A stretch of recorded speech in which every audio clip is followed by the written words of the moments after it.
Good evening, happy Friday, and welcome to Last Call, where the drinks flow and the wisdom grows. And tonight, we are returning to the old watering hole to talk about returning to the watering hole. I mean creatively speaking, as we examine reboots and remakes of stories and franchises. Yeah, we might do a bit of ranting, but it ain't all bad. First, we'll define reboot and remake. They're not the same thing. Then we'll talk about when it's a good thing and when it's a bad thing. And to help us out with this intellectual exercise is subject matter expert Stephen Deleted Scenes Otten, returning as guest behind the bar. So strap in, get comfortable, top off your glasses, and let me know what you're sipping on in the chat. Last Call starts right now.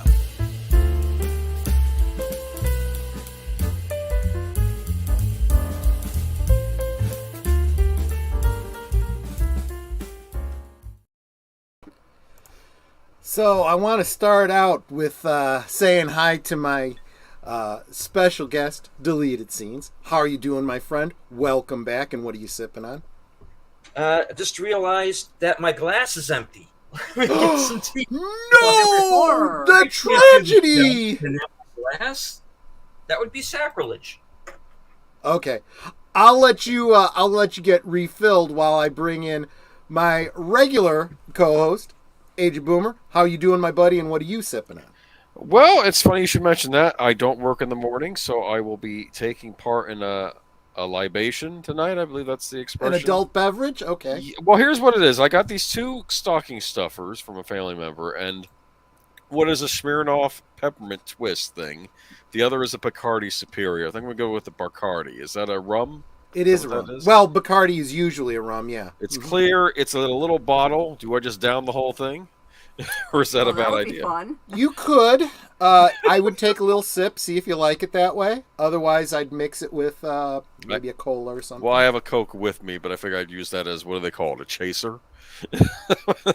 That is an acceptable way to drink it, too. I'm going to try it. I'm going to try it. Give me a minute. It should be a little bit sweet. Okay. Wow. Okay, maybe just pour it into the Coke. No, I got to pour it in the Coke. I'll just take sips. That's a rum and Coke. There you go, buddy. Oh man, that's some stuff, huh? Okay, thank you. Gotta help out these inexperienced drinkers, you know. And, I ain't that inexperienced. I don't usually make the crap myself. I go to a bar. They make it for me. Well, and see, that's the blessing of having an awesome wife like Netter of Netter's Network. Let me bring her in. Hey, Netter, what you doing? How you doing? And what you sipping on? What I'm doing is watching you. Yes, you How are. I'm doing is pretty good, actually. And I'm being boring. I'm sipping on water. You got water. But you're not that boring because you made me my drink. That's true. I am sipping on a brandy old-fashioned that Netter made. It's actually a double. And it's actually very, very good. It's this is probably going to hit me hard later in the stream because it's so sweet. It doesn't taste boozy, so it goes down real smooth. What are you having? An old fashioned? Yeah, a brandy. I had those at the wedding I was at a few weeks back. I had a few old fashions, yeah. Kind of nice, huh? A little sweet. I don't generally partake of alcohol, at least not too much. It's like once in a blue moon. But I had to taste that, and it tastes more like soda with a hint of alcohol to me. It's almost so, yeah. It's which means it's one of those ones that sneaks up on you, and it's like, oh, suddenly I'm drunk. Absolutely. So, Steven, are you back, and what you sipping on? I am here, sir, and I have some iced tea. Iced tea, that's fair. Not the Long Island variety, I take it. Sadly, no. One of these weeks I should just lie. Oh. No, that's fine. It is, my whole shtick is the last call and the alcohol and so forth.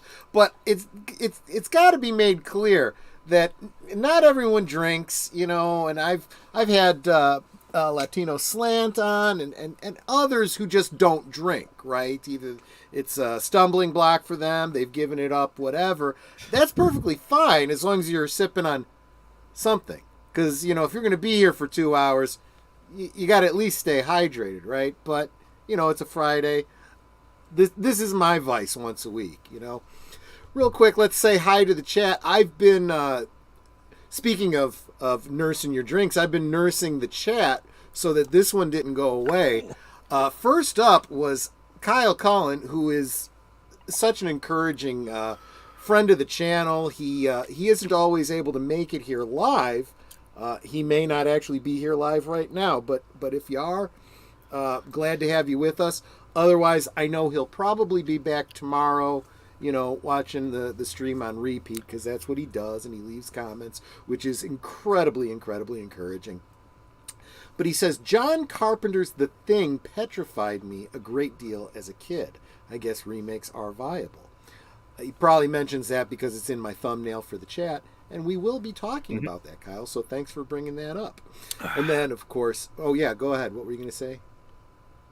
Who, me? I heard a sharp intake of breath. So that was me. That was me, because I took another shot of the Bacardi.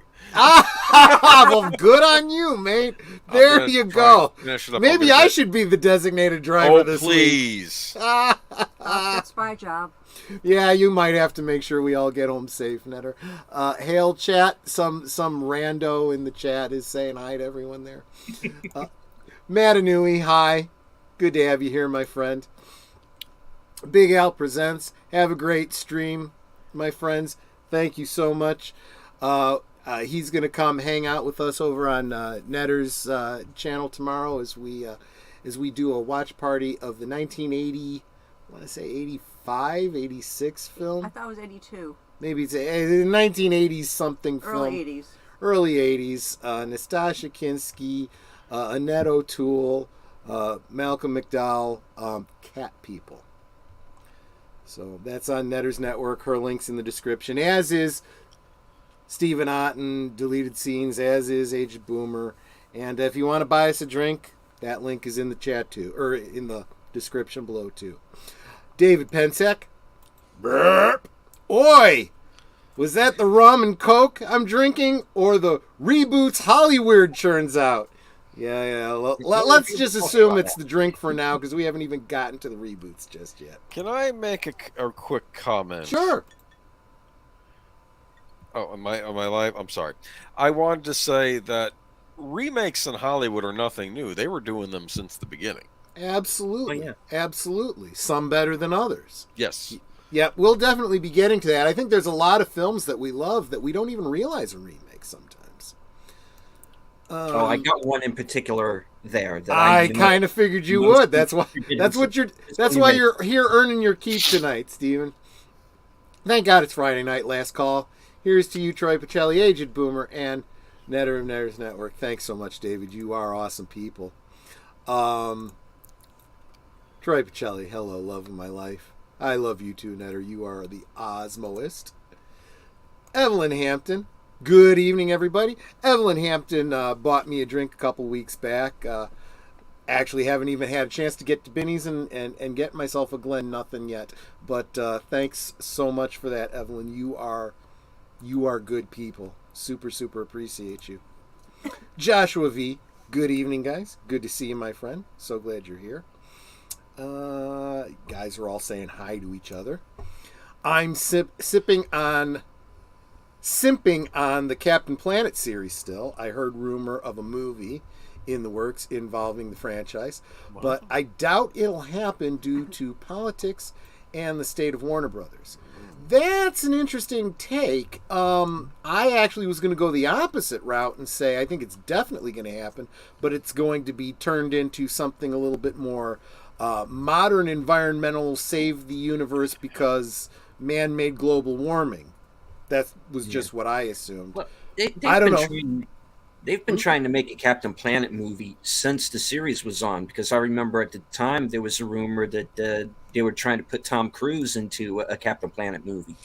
But then that was at a time when Top Gun was out at that point, and he was this beginning to become the star that he is now.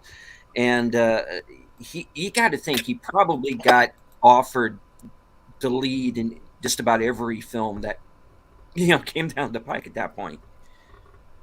Yep. This was what? This was a 90s thing, Captain Planet? You I guys think it was know? like late 80s, I think, mid or late 80s, early 90s, yeah. it wasn't something that really caught my attention, so it wasn't really my thing. So I've never had a dog in this hunt, but it will be interesting to see, what comes of it. We'll be keeping an eye on that, and we'll probably, once we find out something, we'll probably be talking about it on Geeky Geezers, at least briefly. Gorilla Random Thoughts. Hey everyone, good to see you. Good to see you, my friend. That'll put hair on your chest. Yeah, that's the idea, my friend. That's the idea. Don't know. Correct me if I get my pronunciation wrong. Is that Tue Nguyen? Mm-hmm. Is that? That's how I've been pronouncing it. It might be wrong. Tue Nguyen. He's one of my. He's a good guy. Yeah. He's a good guy. Although I don't want to assume genders or anything like that. I'm just guessing. If I'm wrong, just let me know. That's fine. You want to know someone who knows movies? That's the man. That is awesome. That is because as much as I love movies, I may not know them as well as I wish I did. So, but came back from seeing a Monster Jam show tonight. Cool, awesome. Connie Cleary, always awesome to see you. And Evelyn is sipping on 100% pomegranate juice with a splash of strawberry sparkling water.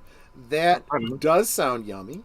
I think it would be maybe a little bit better with a splash of vodka, but hey, to each his own. Absolutely.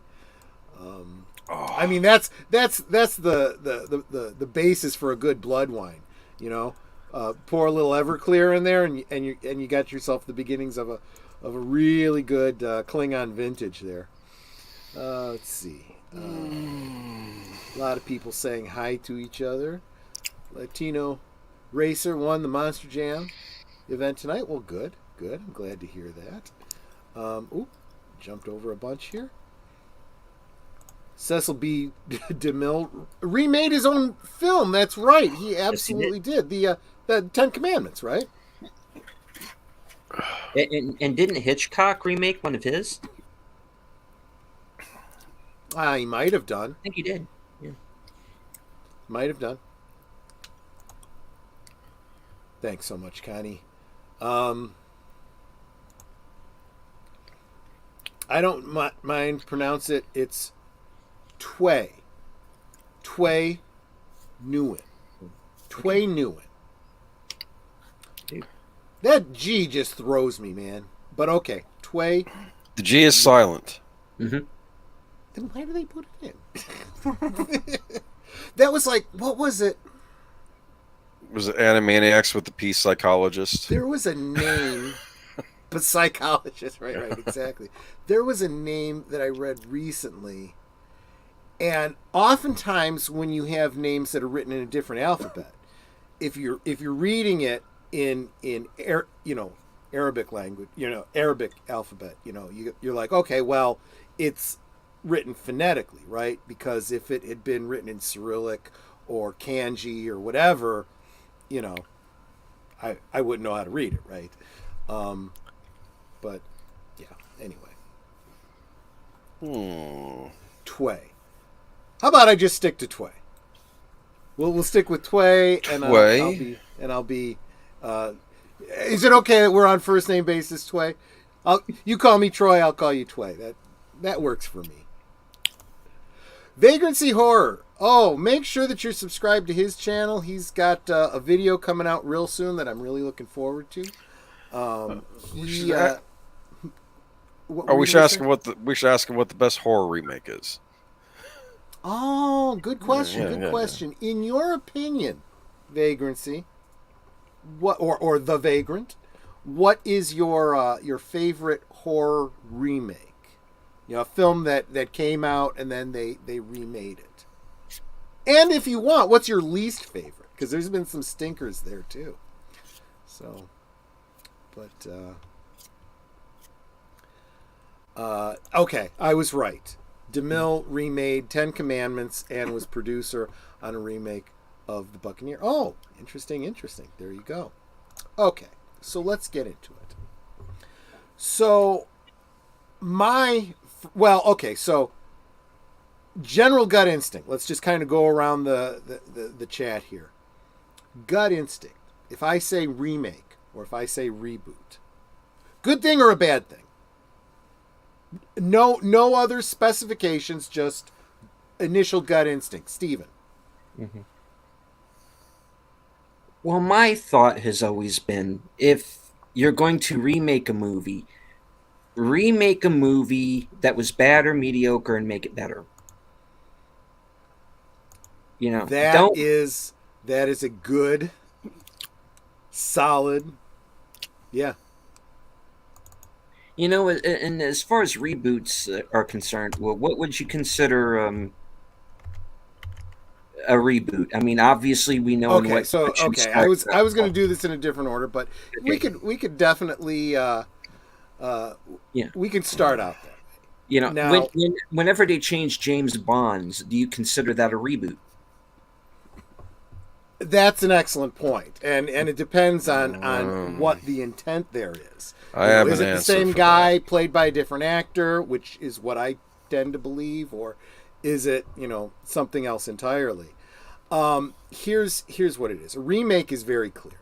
A remake is a very straightforward concept. It is a movie or a book or something has been made, and then sometime later someone makes it again. It's the same story in the same medium.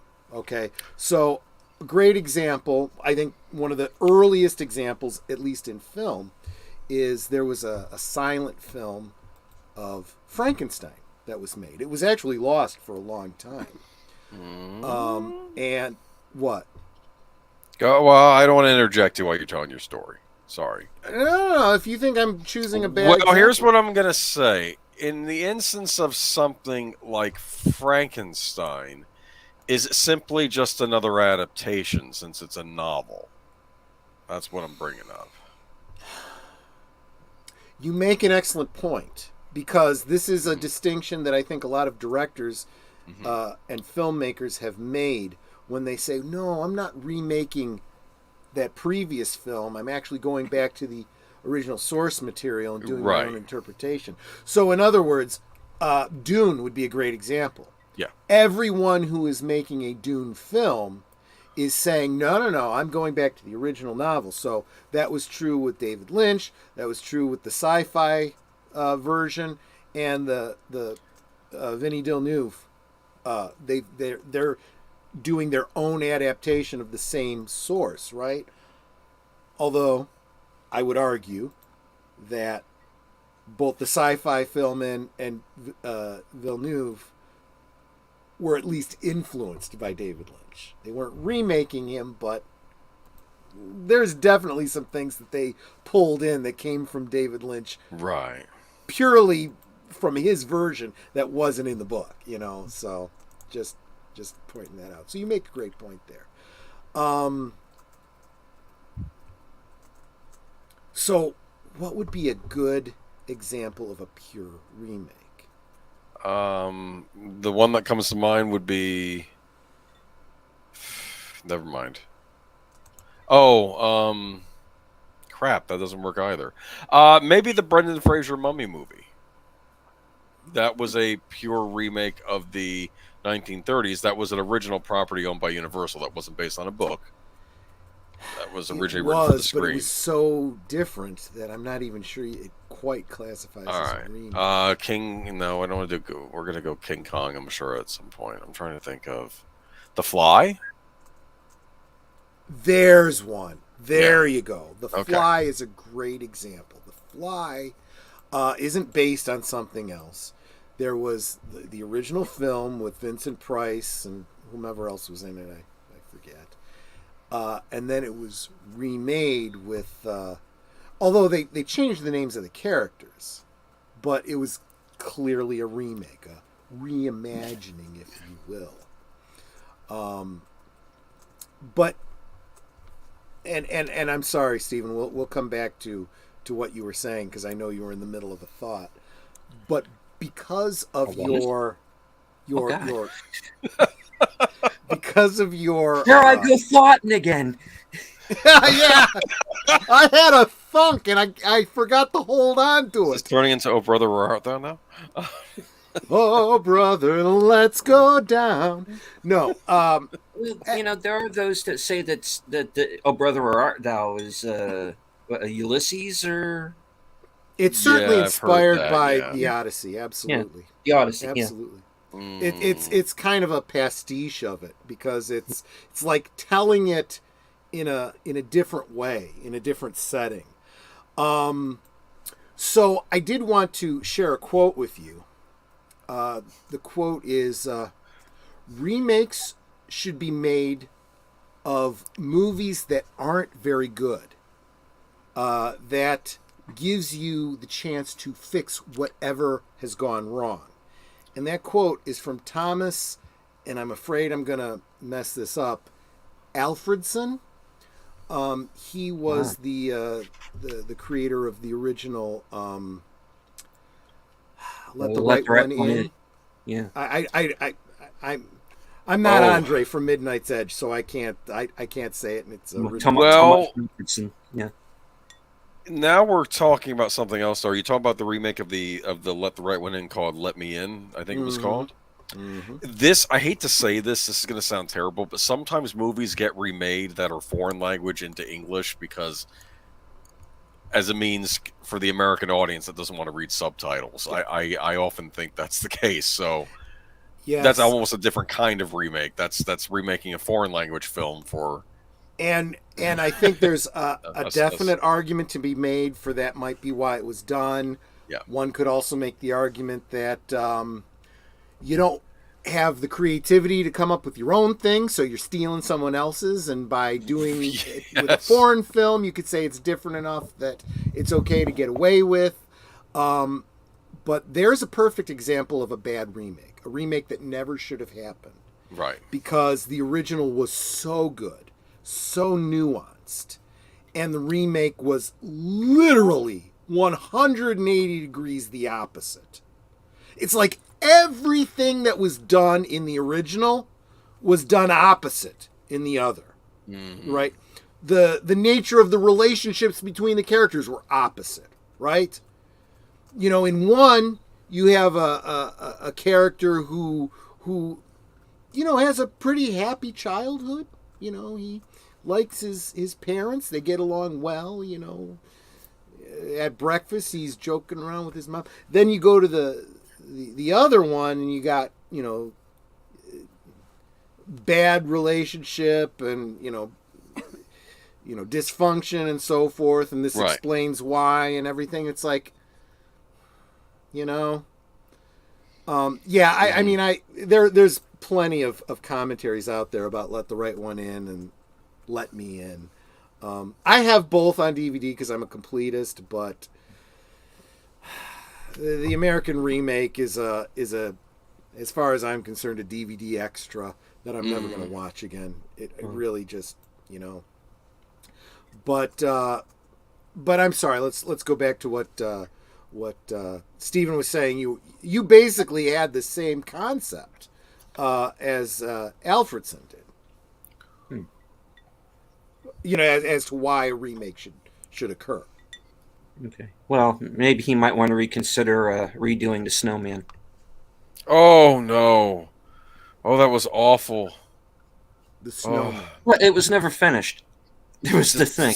Terrible film. I yeah. had Rebecca Ferguson and Michael Fassbender in it. It looked like it was a Euro murder mystery. Did it take place in Sweden or Norway, someplace like that? I gotta look this up. The Snowman. I was like, cool. This is like Girl with the Dragon Tattoos type territory. I wanted to see it, and it's like, no, it's terrible, and a horrible dubbing job for Val Kilmer in it.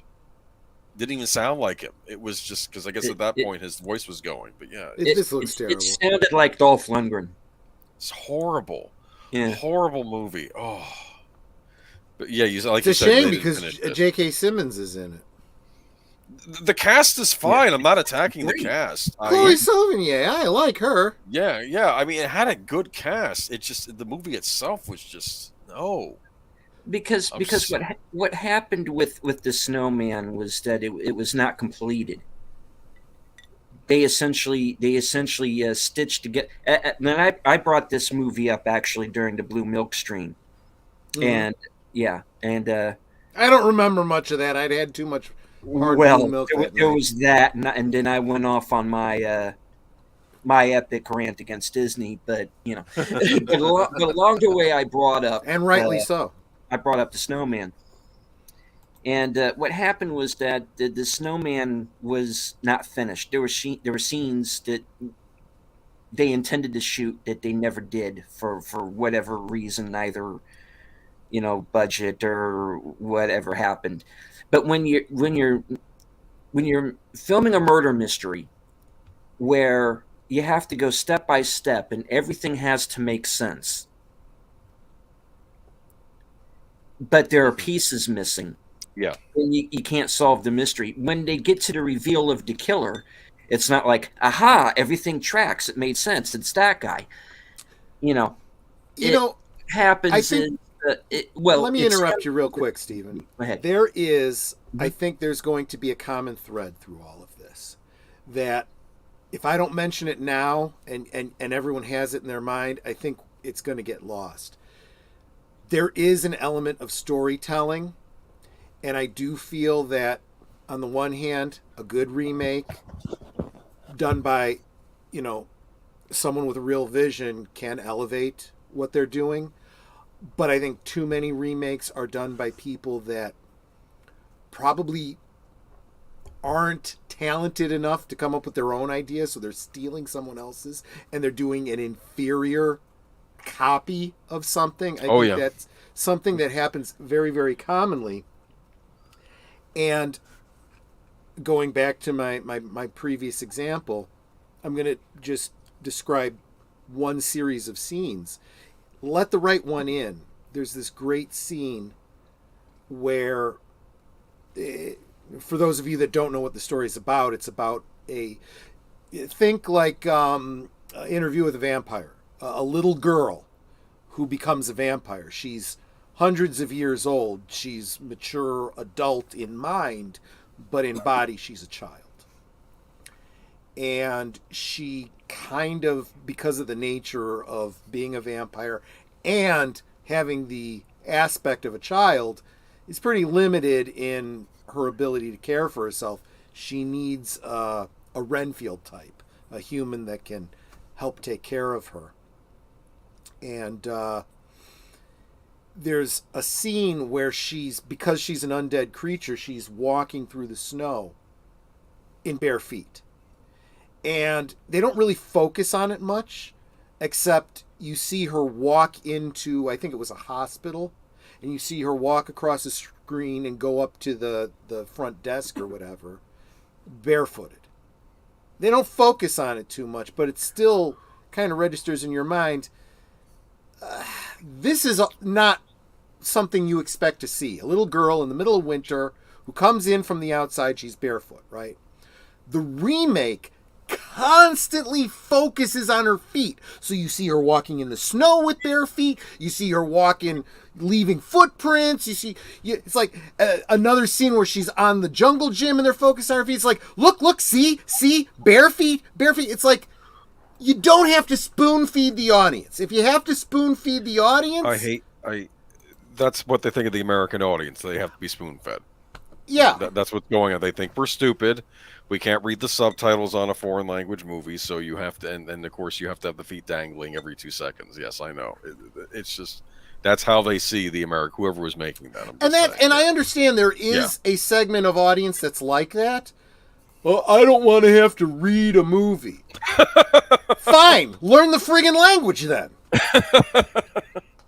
I can't know every language of the movies that I want to see, so I may have to, read the subtitles and then maybe rely on a friend who does speak that language. Hey, how good are these subtitles? Like Il Postino. Il Postino's a great example. I don't want an American remake of Il Postino. Starring Tom Hanks. I'm just saying. That's happening, isn't it? No, I don't know if it is or not. I don't know. I heard someone was going to be remaking Il Postino. Really? Yes. Now I gotta look that up because don't ruin my film.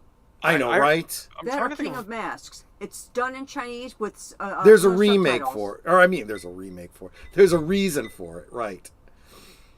But I remember Insomnia, which was remade by Christopher Nolan and had Al Pacino in the lead. That was originally I want to say, it was a Scandinavian movie. I'm trying to think what country, but it starred Stellan Skarsgård in the original, and I got the Criterion of the original. It's better, though. Yeah, I do give I do give credit to Christopher Nolan for casting Robin Williams as the killer in that, because he looked a lot like, or maybe this is credit that goes to Robin Williams, because he looked a lot like the actor they cast in the foreign language version. They almost were doubles. It was weird. They had a similar look to them, so I gave him points for that. But I still like the even as good as the Nolan version was, I like the original better. Bush makes a great point. He says little things like that add to the movie, though. It's good attention to detail. Yes. And if you don't focus too much on it, it's the kind of thing where, you know, in subsequent views, you go, oh, I didn't catch that before. Or someone else mentioned it, or whatever. Like when you rewatch it a second time, you're like, oh, now it's clicking. Yeah. Yeah, how many times have we talked about films and it's like 20 years later and I'm watching a film and I'm like, I never caught that before. You know, it's a good thing. That's good storytelling. And look, I've said this about, you know, the Marvel films, the DC films, all of these franchise things, but it's especially true about things like this. We live in an age now where after you've seen the movie, you can go and see commentaries and stuff on YouTube and hear it's kind of like when we were younger and we would go to the cinema with our friends, see a movie, and then we'd go to Denny's or whatever afterwards and eat some greasy food and talk about the movie we just saw. And we'd get some of that, you know, oh, I didn't catch that. Oh, that's very, you know, that kind of thing. For me, it was Steak and Shake. It's funny. Steak and Shake, sure, exactly. Okay, Il Postino. There is a remake called Burning Patience. It's basically the exact same story, but they said it was so horrible because it was a generic love story and it lacked chemistry. There was like See, screw it. Forget it. That's why I didn't even know about it. But it doesn't look like it was American made. The actors look Italian, but it's basically the same story plot. Yeah, why bother? Well, I'm sure we're not the only ones guilty of making remakes. I'll say that. But that's American cinema. Yeah, I understand, Bush. You're absolutely right. And going back to you know, a previous topic, yeah, that was early '90s. Yeah, I was kind of getting away from the cartoons and stuff by then, so I actually had no idea. Evelyn said John Ford's 1939 Stagecoach is a masterpiece. The 66 and 86 remakes were mediocre. This is my problem with things like that. And this goes back to my take on remakes. Never remake a classic. There should never be a remake of It's a Wonderful Life. There should never be a remake of Back to the Future. You know, there should never be a remake of the original Star Wars. I mean, there are certain things that it's a masterpiece. It stands on its own. If you want to see that story, go see that story. If you are the owner of that film and you want to do something else with it, re-release the original film in theaters for the new audience. You don't need to recreate it for the new audience, right? Oh, here we go. The glass onion.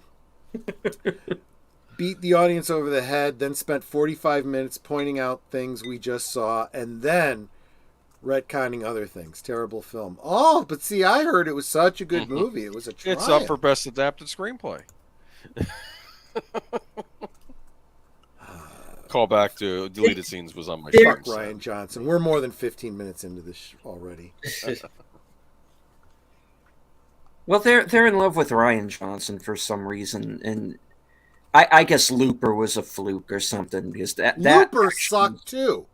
I talked about that here. I didn't even know that was Ryan Johnson when I said I hated that. It was. Film. I had a buddy of mine come in and say, "Oh, you like time travel films? You love this Looper." I watched it. There was one element about this film that I liked, and that was that Bruce Willis, main character, and help me out with the other actor's name. who plays the younger Bruce Willis. Oh, Joseph Gordon-Levitt. Joseph Gordon-Levitt. He did a great job of playing a young Bruce Willis. He looked like him. He sounded like him. I don't know if he did something with his eyebrows that helped or whatever. That was really actually pretty cool. But the way they dealt with time travel was completely screwed up. It was stupid. I'm sure if I ever went back and watched a movie again, I could poke holes in it. But I remember I remembered liking it at the time. I'm sure it's very entertaining, but I've said I did for about a year I did a bunch of rewatches of time travel films, some good, some bad, and basically talked about what was really good. And look, don't do a time travel story if you aren't taking the time to think through the ramifications of it. You almost have to think 4-dimensionally, right? Mm-hmm. Yeah. You've got to think beyond, because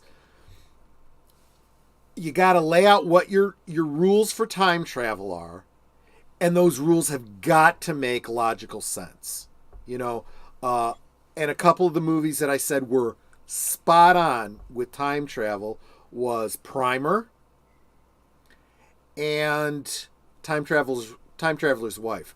Much better book than film, but be that as it may. Although Primer, you could argue whether this is the case. Definitely with Time Traveler's Wife, time travel is absolute, right?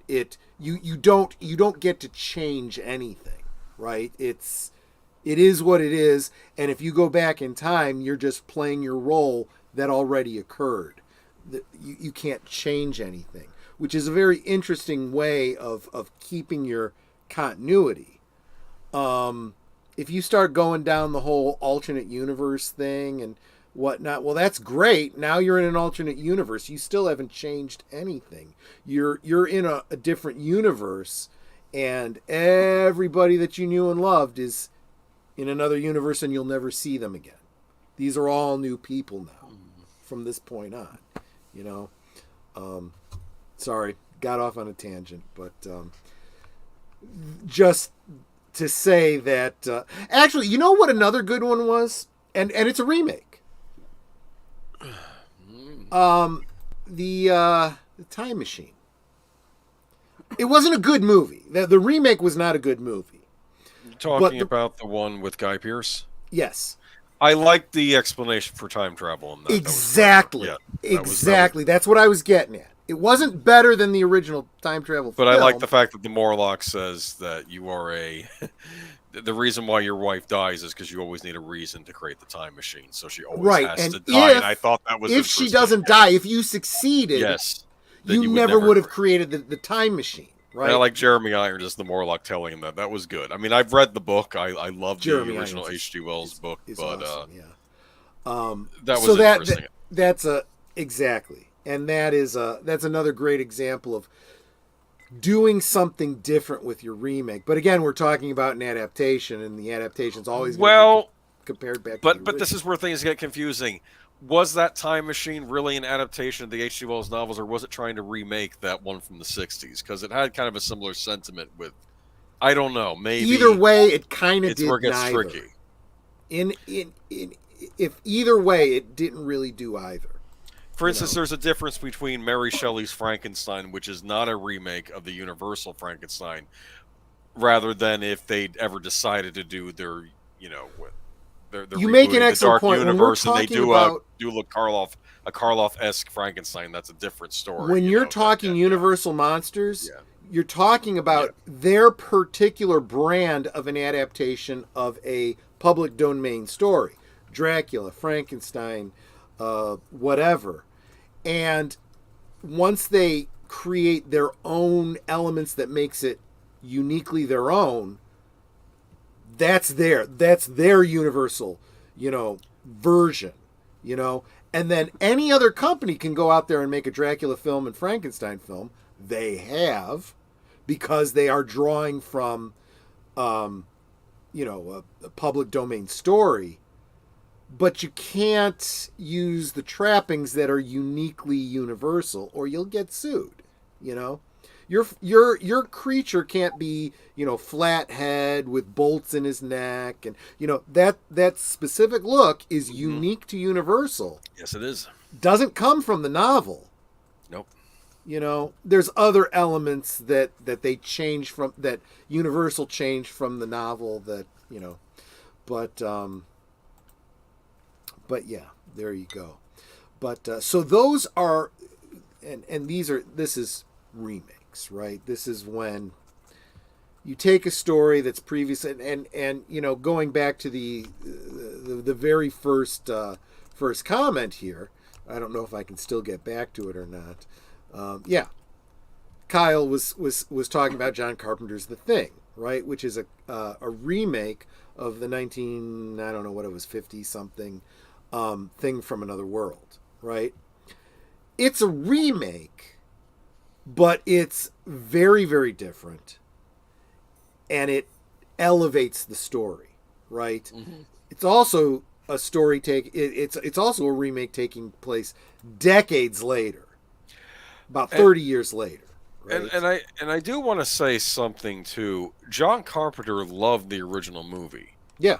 And he really wanted to make a remake because of his love of the original movie. Some of the times people just get handed something, say, here, remake this, where they're not necessarily big fans. I mean, I remember the Carrie remake that came out years back, which was just completely soulless, just completely. There's a great example of terrible remake. And we could go through all the horror remakes that never, ever, ever should have happened, right? Chucky, Nightmare on Elm Street, just on and on.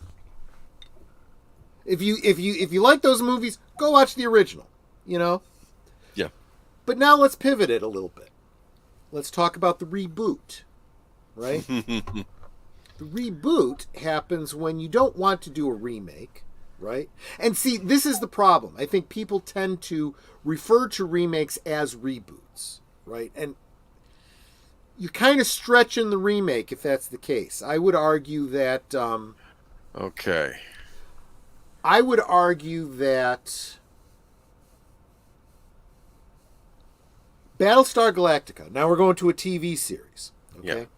Battlestar Galactica, 70s and 80s, it was a series. And then in the 90s, they rebooted it, right? Now, it was a remake in a way, right? It was drawing on the same stories and concepts and ideas and characters and whatnot, but it was very, very different.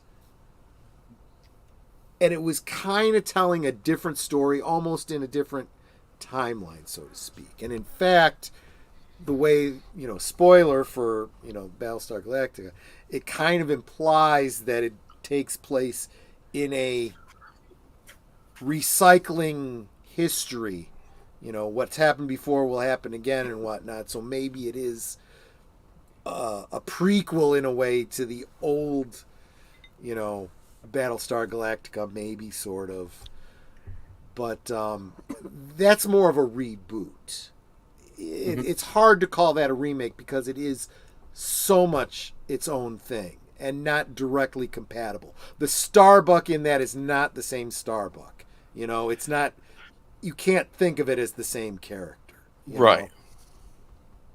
So much hotter, for one thing. Absolutely. Apologies to Dirk Benedict, but yeah. yeah. Katie Sackhoff, yes. Katie Sackhoff, right. She's and I'll tell you what. I'll tell you something else about Katie Sackhoff. The thing that makes her even more attractive to me is that she's a nice person. Oh, that's good. She's nice to the fans. I've never heard her say anything disparaging to the fans. There's a reason people wanted her to be Captain Marvel.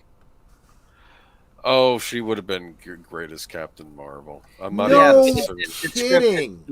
And if they had decided to go with the comic book storyline where she's gay or whatever, I don't think anyone would have cared. They'd have been like, "Oh, that's okay. That's Katie Sackhoff. That's the thing in the comics? She's an actress. She can do whatever she wants." I have a question for deleted scenes and perhaps yourself, Troy. Terminator Genesis. What is it? is that what you would consider to be a reboot, or is it still considered a sequel? Yes. Okay. The answer is yes, and this was what I was going to get to. Okay. A true pure reboot probably is a sequel. Okay. It probably is a good sequel. Because we're bringing A sequel Sarah Connor that back and all this after BS. something has kind of been dormant for a while and you want to reboot it, get it going again, which is what really reboot is. Restart something. You do a sequel. So here's the example, right? And this is actually the perfect example for the definition. Ghostbusters. Okay? We got 2 Ghostbusters movies. And then we went almost 30 years. Nothing. Well, we had, the cartoon series, we had comics and all that. But as far as the true canon of those films, 2 movies. Yeah. And then they said they were rebooting it. But that's bullshit. They were remaking it. Yeah. They took the same basic story, swapped the genders, made it amateur hour improv, and said go.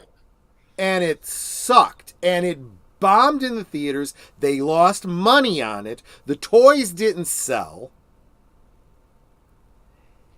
But Sony said, you know what? We got the message. Sony's smart this way. They pay attention. They go, we messed up. Let's make this right. And that's when they turned around and they made Ghostbusters Afterlife, which was a sequel to the original 2 films many years later.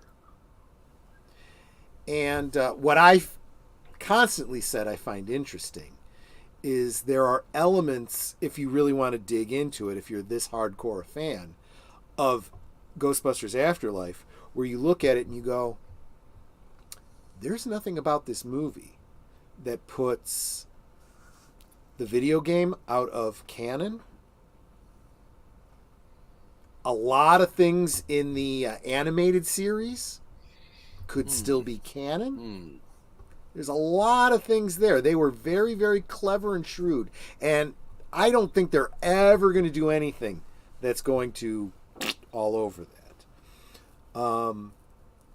Although there is also a theory coming from the comic books that the film series and the cartoon series are just alternate universes. Oh, no more multiverse.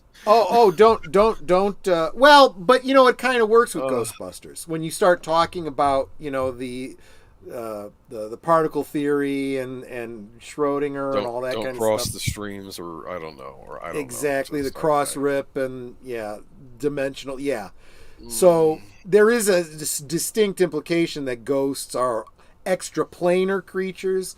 That implies there are other planes. And so, and the comics have already decided that the 2016 film is just another alternate universe and so forth, and that's fine. That's fine. No reason that you gotta crap all over somebody's cornflakes. Let them enjoy their thing, as long as you can have your own thing. That's perfectly fine.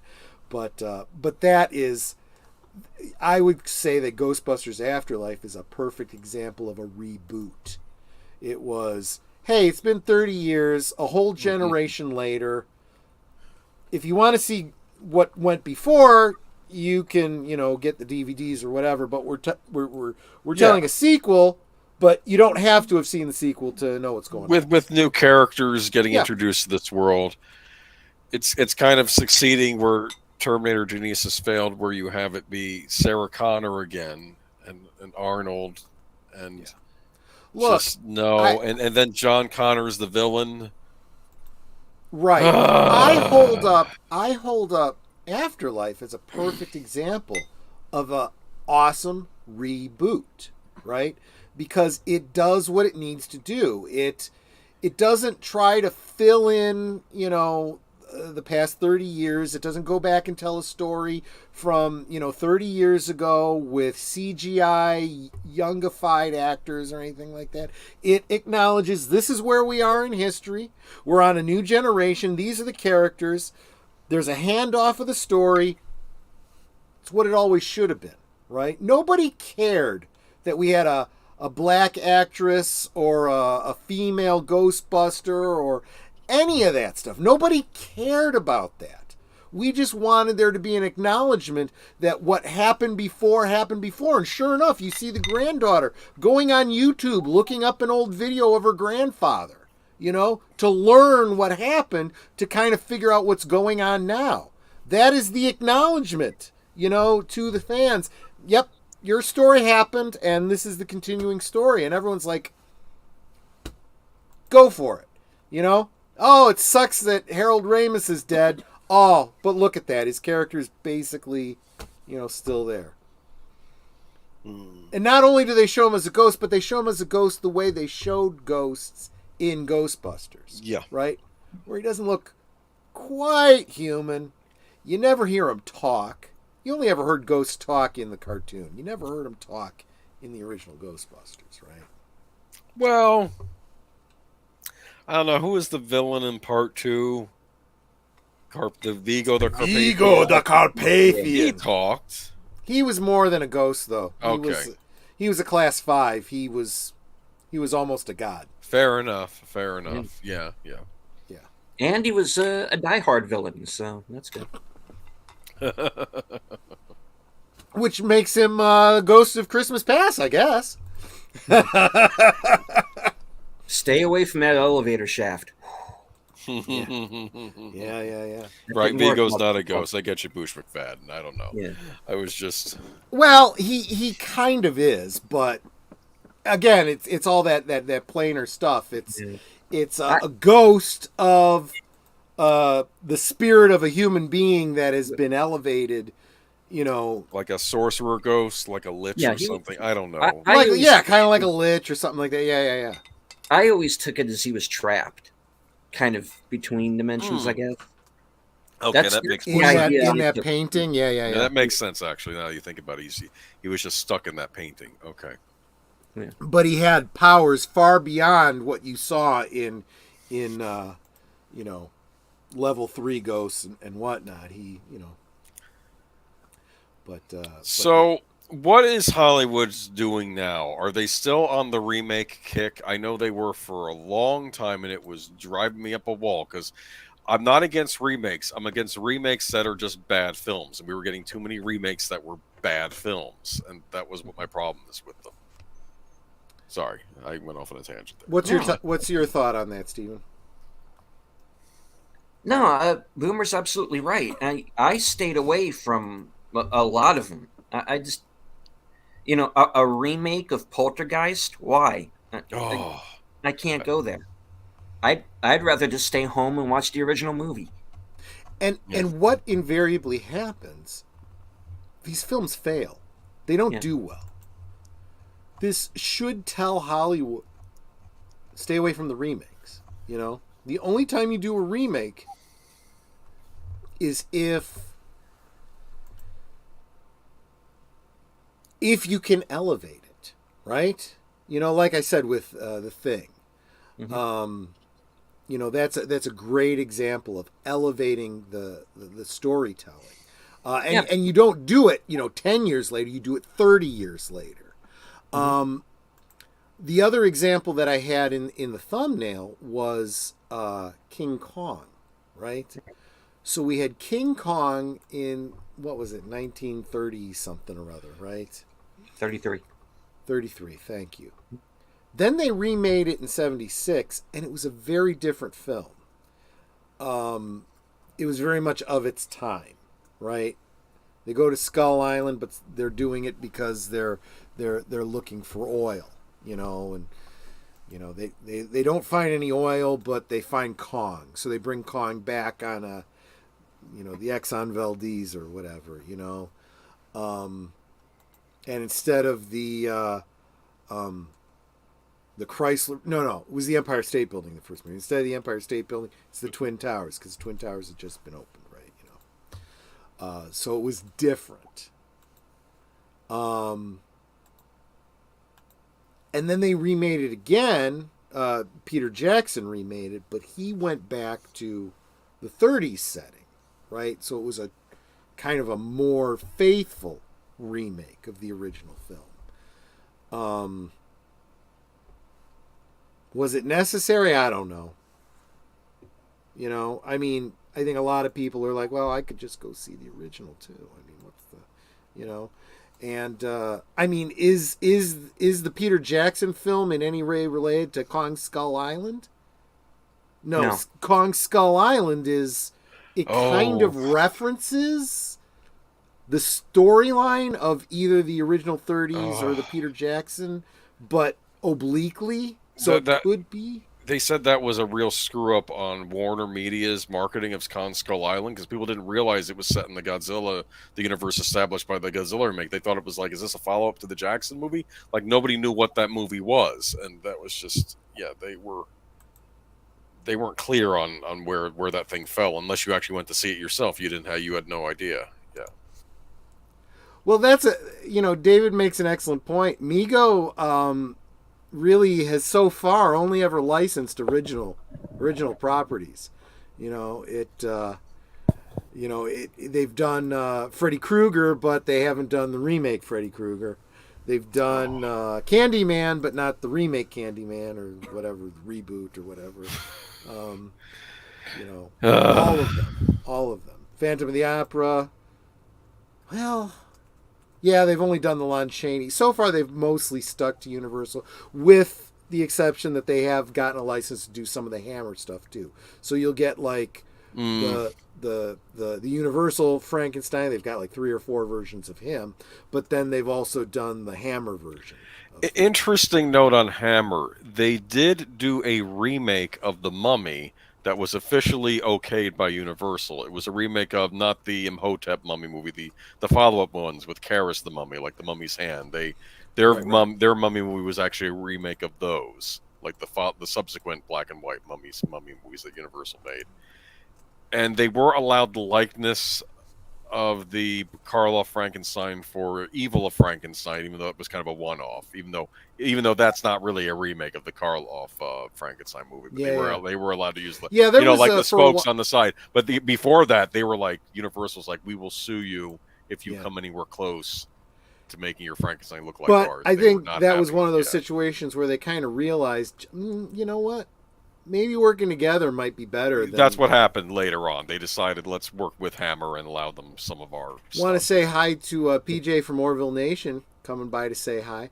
Chinese spy balloon in the Midwest. Will Troy shoot it down? If I do, you won't hear about it on the news. Just saying. But yeah. Well, you won't hear about it on my YouTube channel either, but yeah, so that's kind of where it all comes down. My whole take on remakes, not reboots, remakes, is it is all a lack of originality, a lack of integrity in most cases. Yeah, go ahead. I had heard that one of the reasons why, at least in the past, why studios like doing remakes, it saves on advertising because there's already a built-in audience and people just start chatting about it because it's a remake of a fond movie. That's very cynical. Yeah, I would be fine with that if the movies did well, but they don't. Yeah, they fail. I think that's their reasoning for doing them, though. We'll save on advertising and word of mouth because there's already a built-in There is audience. no excuse, though. You know, insanity is doing the same thing over and over again, expecting different results. You keep making bad remakes of shit and losing money on it. Why do you keep doing it? There is no upside. There just isn't. It takes an incredible talent and an incredible vision to elevate something well enough whether it's The Fly or The Thing or a real worthwhile elevation. Well, yeah, like I know The Departed was a remake of a foreign language movie. I think it was a Hong Kong movie. Yeah. But I think Bush had mentioned that earlier. But it was but that was actually a good movie. That was Take Scorsese care, directed Matanui. it, Thanks yeah. for stopping by. You're always appreciated when you're here. You're awesome. Take your money, no. But I mean, I think we've talked over you enough, Steven. Sorry. Are we off base, or are you kind of agreeing with us? No, I'm with you. I'm with you on this. I mean, what are some of your favorite remakes? Oh. Okay, well, I'll bring up a movie that most people don't remember as a remake, Heat. There you go. There you go.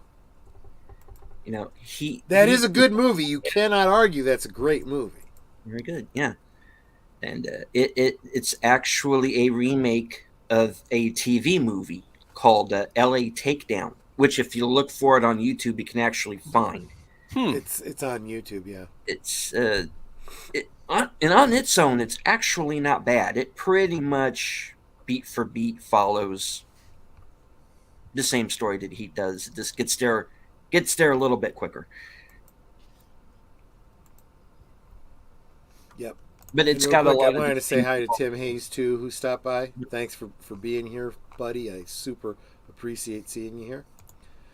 Yeah, we're talking about remakes and reboots. I think there's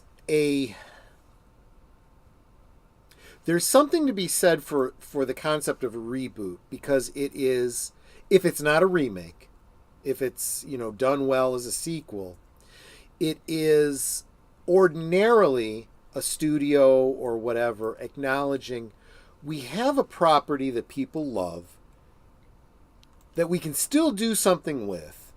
Read as we can still squeeze more money out of. But, if there's stories to be told, there's stories to be told. So the fans will be thankful for it.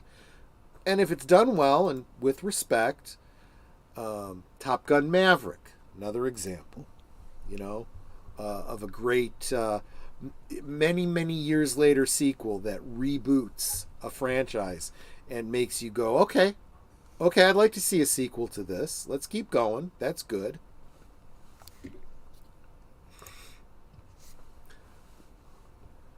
Joe's Atmosphere. Thank you so much for being here, my friends. We are talking about reboots and remakes. When they're good, when they're bad, why they happen, and when they shouldn't.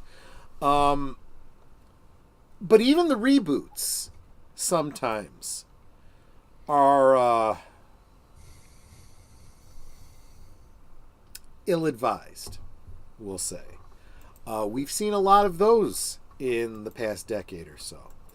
The Star Wars sequels.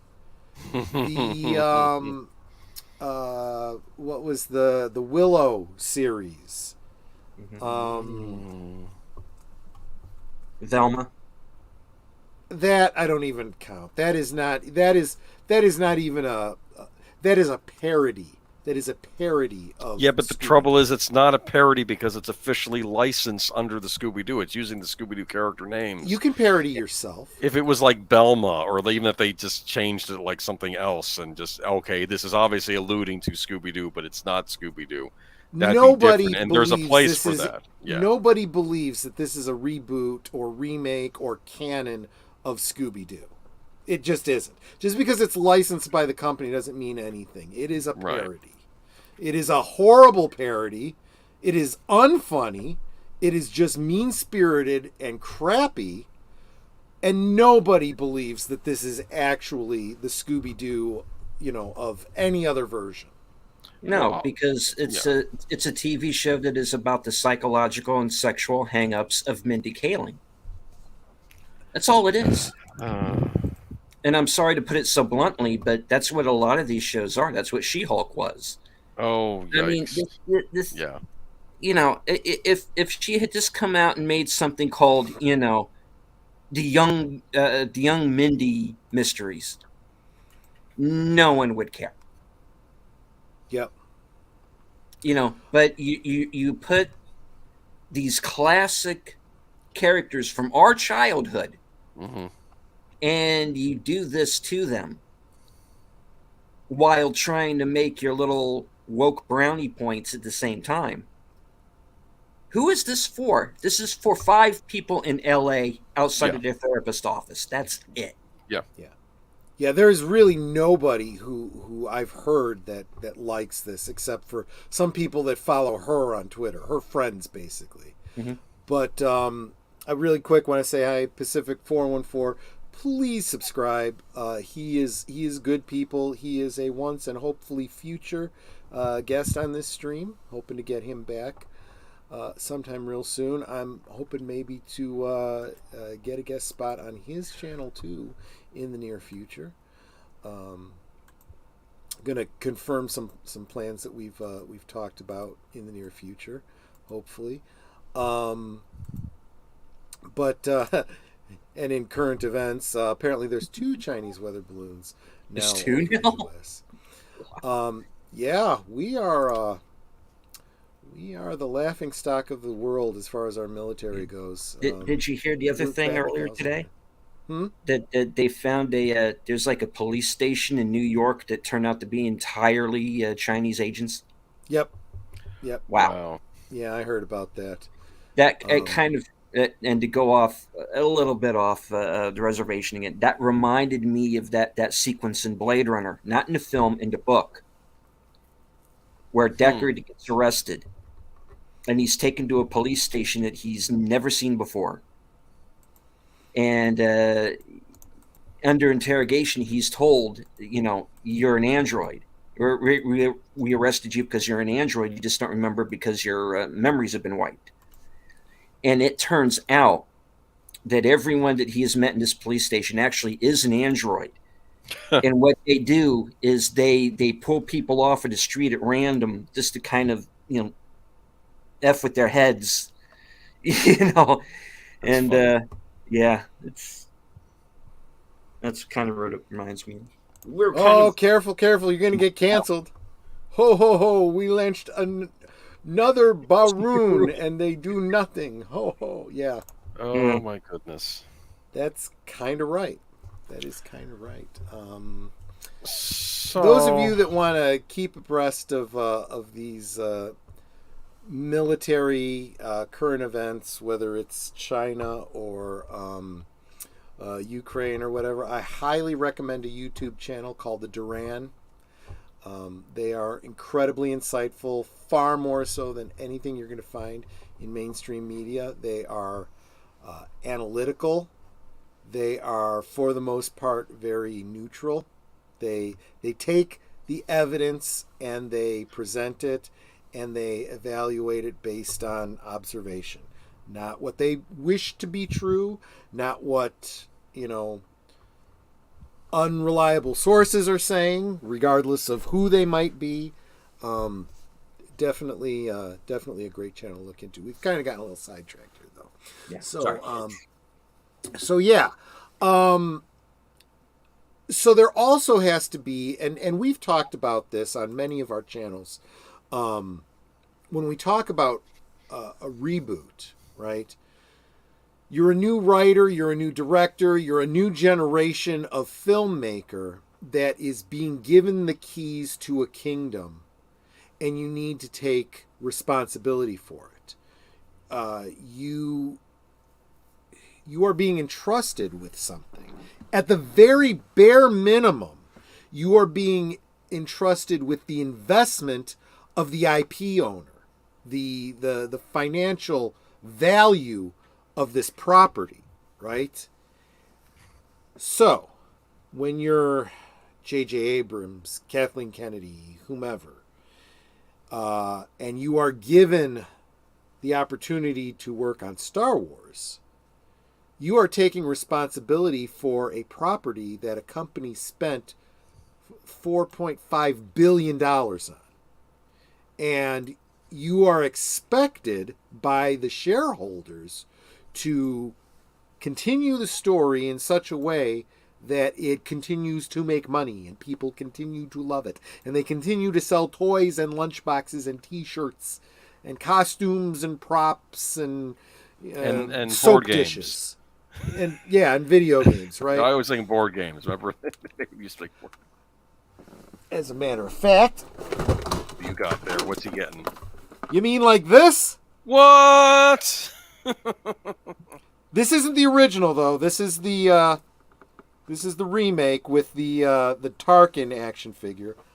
Destroy the Death Star. I actually have 4 more right there. Yeah, so if anyone wants to purchase one, just drop us a Yeah, I line. got a little carried away when they released a retro version of Tarkin. I was like, I need to have that. I've also got a couple of the Hoth game that had the retro version of Luke Skywalker snowspeeder pilot in it. But yeah, we got a couple extra of those as well. So like I said, you guys interested? Drop me or Troy a line. let me know. Yeah, I'd be happy to. But reason is though, I remember this as a kid, and I actually do have an original one, But anyway, just sharing, But this is the kind of excitement that fans have about these things. They don't expect that when they turn it over to you, you're going to kill everybody's interest in it, alienate them, make them feel like they're horrible people for loving what they loved in favor of a new audience that never actually materializes. And we've seen far, far too much of that, But, thank you very much, Deleted Scenes, for dropping the link to the Duran. They don't need my support, but I enjoy them a lot, and they have great insight. I share them with you just for your benefit. If you want to educate yourself and learn about a good analytical way of looking at what's going on around you, definitely check it out. If you're not interested in what's going on in the world and current events and the possibility that we might blow up tomorrow, that's fine. Whatever. But I'd also like to let the chat know that as of right now, Netter is 6 subs away from 200. Woohoo! Ooh. So and Netter has promised that at 200 she's going to have a drawing for some giveaways. So she really wants to do that. She's got some things set aside for y'all. So let's if you're new here and you haven't subscribed to anybody on the panel here, you guys are all already here for Deleted Scenes, no problem. But Netter and Age of Boomer, their links are down below, and thank you. Subscribe to them, and if we can get Netter up to that 200, that would encourage the heck out of her. Really, really would. So. And I want to thank Connie Cleary for the buying Troy a drink. Oh, Connie, thank you so much. I almost feel like I should have another drink now, but no, I'll get a headache if I keep going with the booze. So I'm switching to Squirt. Diet Squirt, actually. That one's open. But, Gorilla. Yeah, no. You can subscribe as many times as you want, as long as you do it an odd number of times. If you do it an even number of times, you take away your subscription. It's not good. But, anyway, yeah. So where was I? And that's really what has been consternating to the fans, right? That these reboots are nothing of the kind. If you reboot your computer because it's getting a little glitchy and whatnot, and you got too many things running in the background, you reboot the system, you want everything to start running smoother, right? You don't want to reboot your system and instantly get a blue screen of death. That's what a lot of these, companies are doing with our franchises that they're so-called rebooting. Star Trek, Star Wars, Doctor Who, Willow, Lord of the Rings, all of these things. James Bond. Actually, James Bond was rebooted with Daniel Craig. That's right. That was the official Now reboot. there's where or remake, the maybe. I reboot don't versus know. remake, Yeah, maybe that's a So remake. Yeah. it kind of was a remake. It was definitely a reboot. Well, it's Bond starting out fresh. It's not connected to the other This movies. is That's what they made a not. point about. This is not the. Whereas you can argue that everything from Sean Connery through Pierce Brosnan was all the same guy. Had a loose continuity. Yeah. Of course, some of it doesn't make sense if you look at all those movies, Some of them really do, though. I mean, On Her Majesty's Secret Service did a great job of referencing previous storylines. Yeah, but there's a problem with On Her Majesty's because in that it presupposes that Bond and Blofeld have never met when we know they did meet in the prior film. And that was because they were doing a straight adaptation of the novel where they hadn't met yet.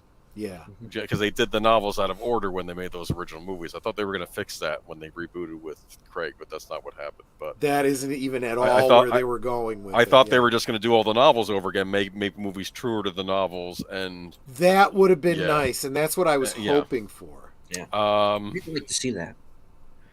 I'm trying to think, though.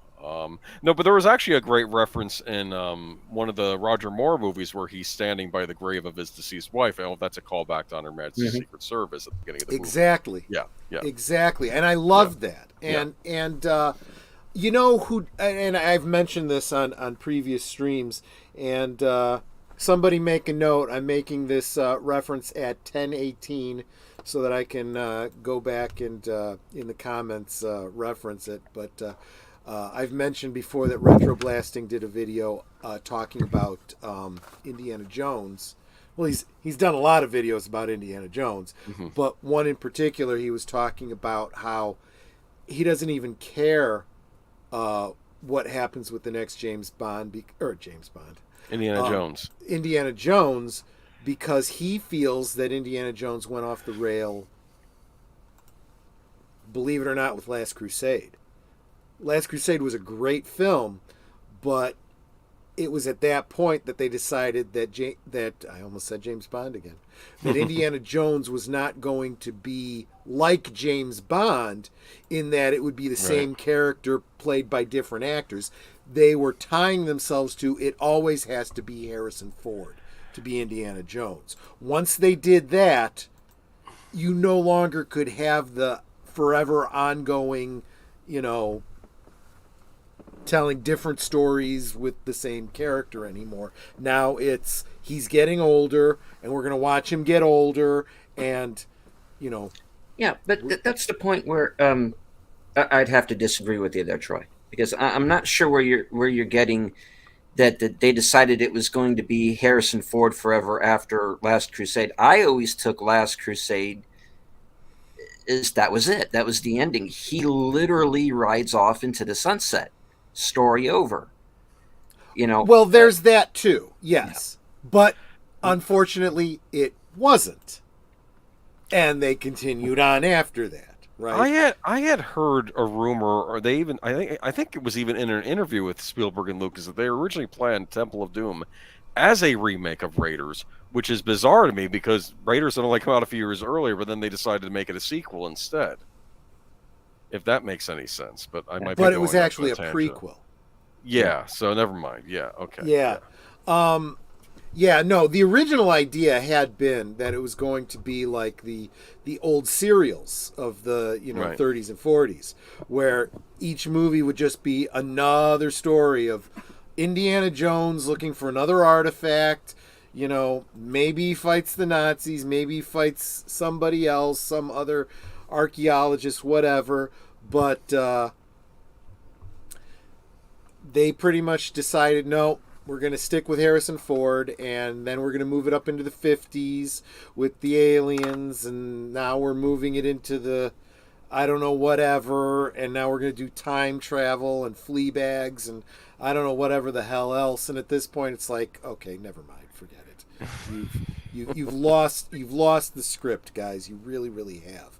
Whereas it really should have been like James Bond, where it's like, yeah, we want to do this story, Indiana Jones and the Lost City of Atlantis, But Harrison Ford, he's getting too old. He's too expensive. And you know who'd make a great Indiana Jones would be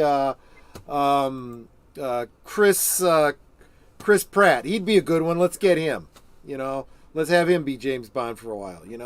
Or what's his name? Spider-Man. Get a Spider-Man. He'd make a good. Tom Holland. They basically made the Uncharted movie. That's basically exactly. Yeah. Exactly. That's my point. It's basically Indiana Jones Light. That's what that movie was. That's...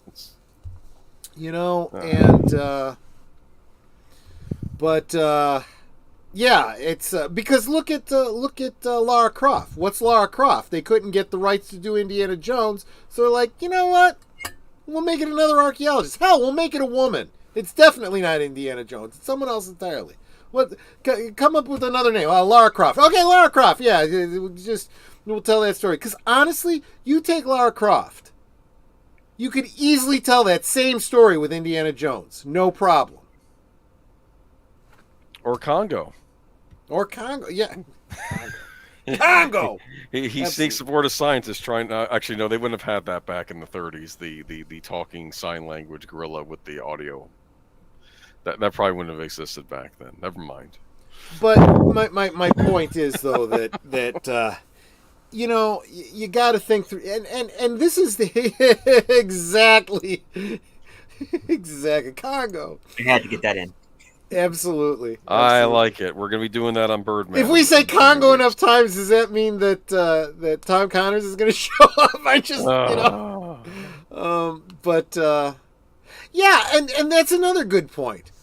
We've had 3 different actresses play Lara Croft at this point? Just how many? 2 so far. Okay.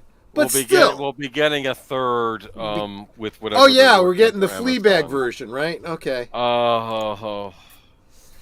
But that's just it. Go ahead.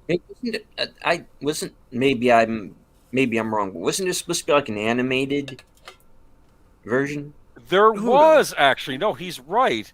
I had heard that Netflix was going to do an animated Lara Croft series, but now Amazon has all the rights, so I guess that's been put in the trash? No. I don't know. Or are they still going to be able to release that animated series based on Lara Croft? Because I had heard that was going to be an Amazon animated series. Unless they're still able to do that. In which case you'll have Amazon and Netflix competing with their own Tomb Raider series. I have to look into that now to see if that thing is still happening, the Amazon animated series. You're right. And speaking the Netflix animated series. And speaking about, multiple storylines competing against each other. We'll talk more about that next week. Not that I'm getting ready to wind down the stream just yet, but just a sneak peek for next week. It's been so much. We've been doing so much with DC and what's going on there. We're going to continue the discussion a little bit more next week.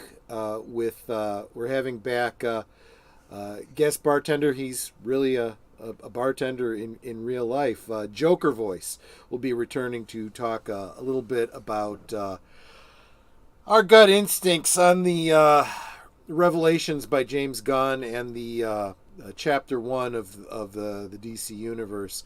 I'm going to be bringing a little bit different take than I think a lot of the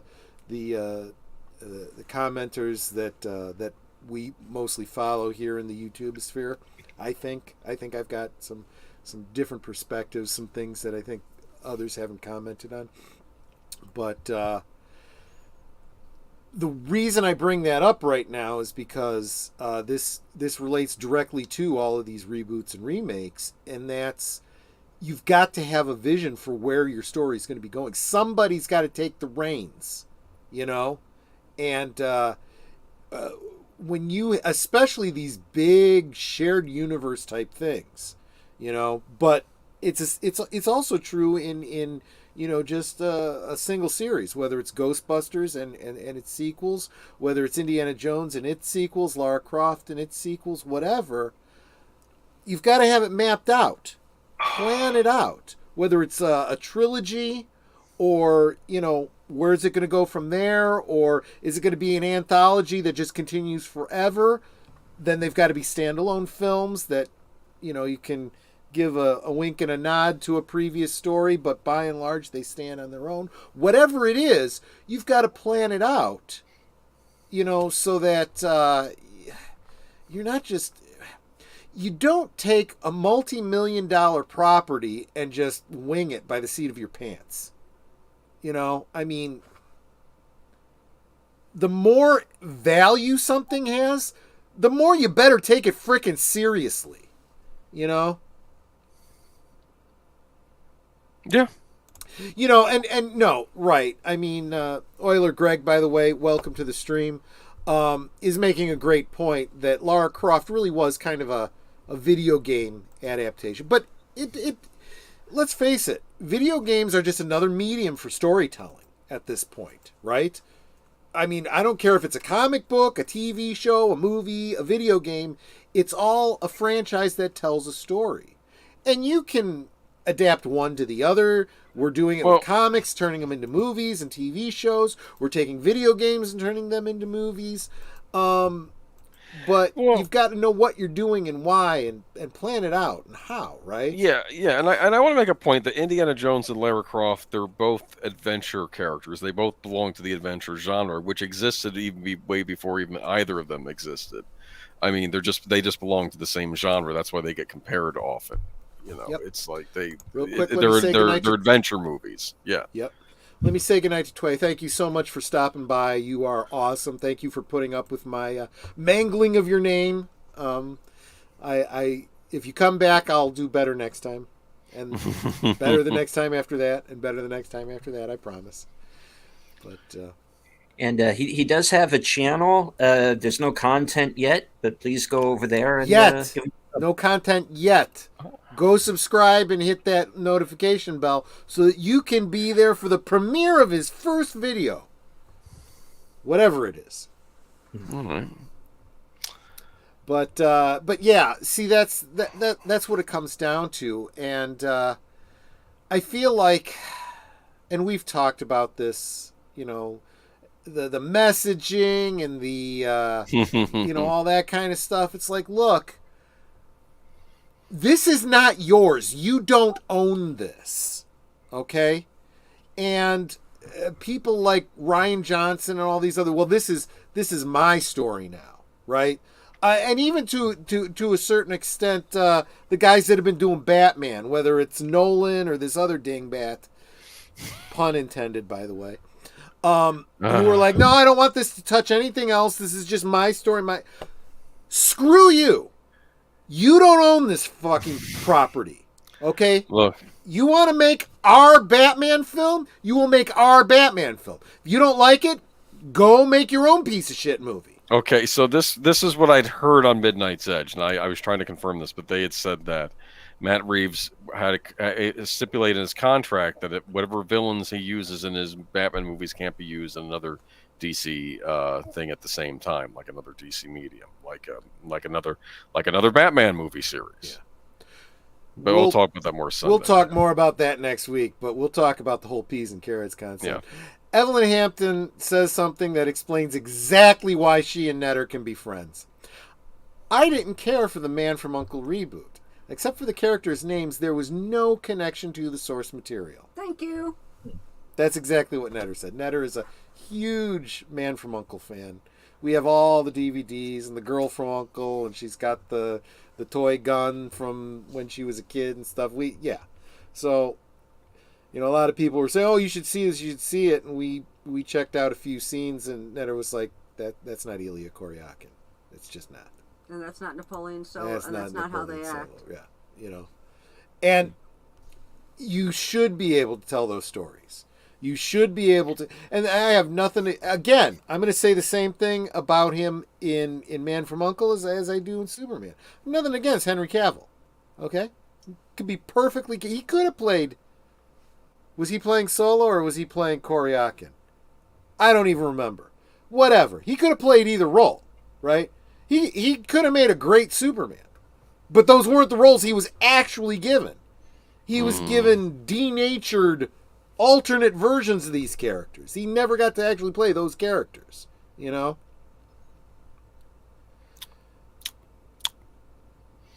So let's see. people can't say Trek and Wars are knockoffs of each other. They're just sci-fi epics. Yeah. Yes, Yeah. they're space operas essentially. Yeah. The only reason people have, and actually, I've even heard it argued that Star Trek is more sci-fi, Star Wars is more science fantasy.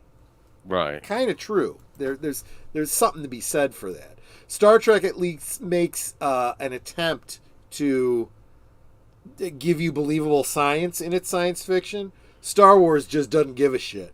You know, it's, you know, laser swords and the Force. You know, that's magic shit. You know, I mean that's not science. What, space wizards and black knights and that sort of thing? Is that what you're Pretty saying? much. Okay. You know. I don't know though. I'm trying to think. Deleted scenes. Are there any remakes of recent years that you really liked, like, or reboots perhaps, that you thought actually did the original justice? Just curious.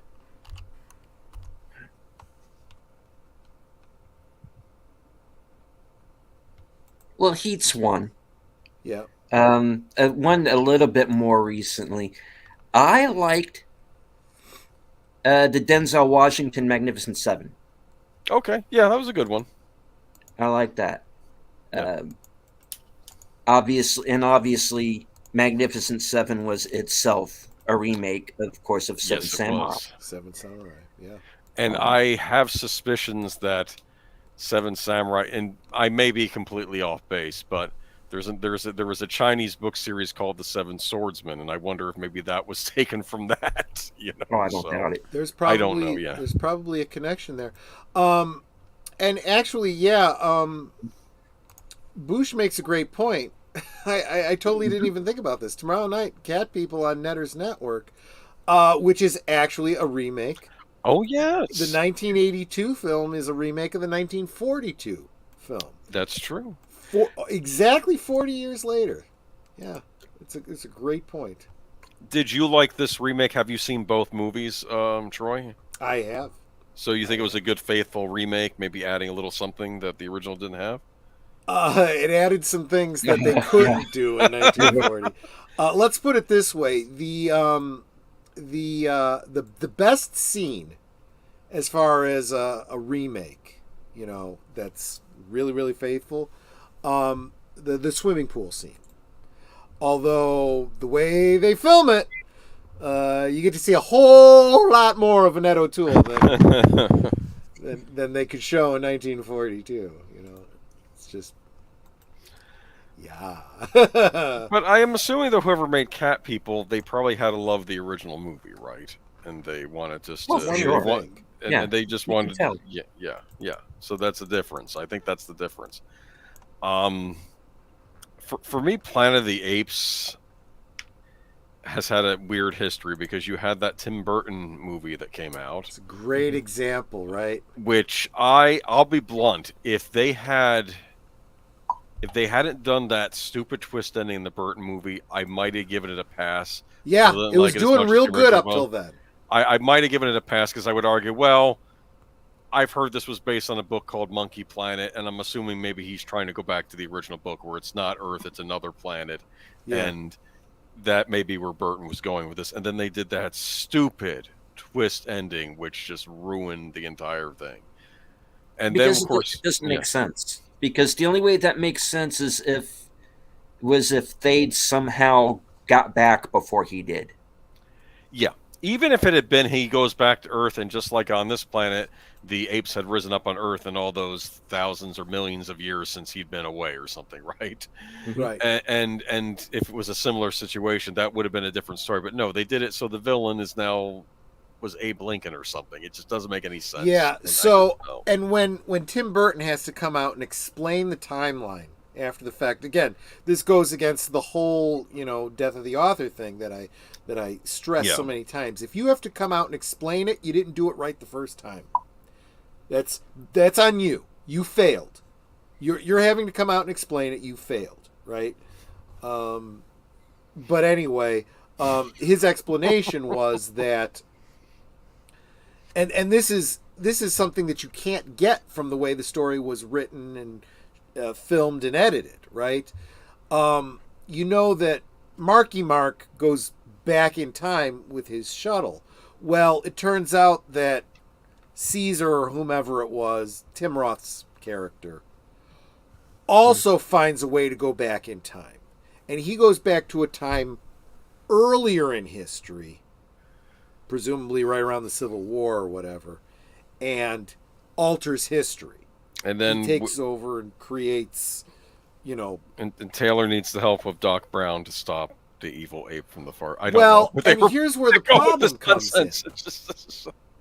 Okay, fine. If first you don't see how he gets back in time, you know, that he's able to figure out the technology, he's able to get away, he's able to go back in time and whatever. Since we don't see that, it makes no sense how it's even possible, okay? Because they don't explain if there's a pod that could be still used besides the one he's using and so on and so forth. I mean, whatever, right? Too many assumptions you got to make, right? But also, there's that whole time travel element, right? The time travel up to that point, going forward in time, works in real world understanding of general relativity. You know, that works.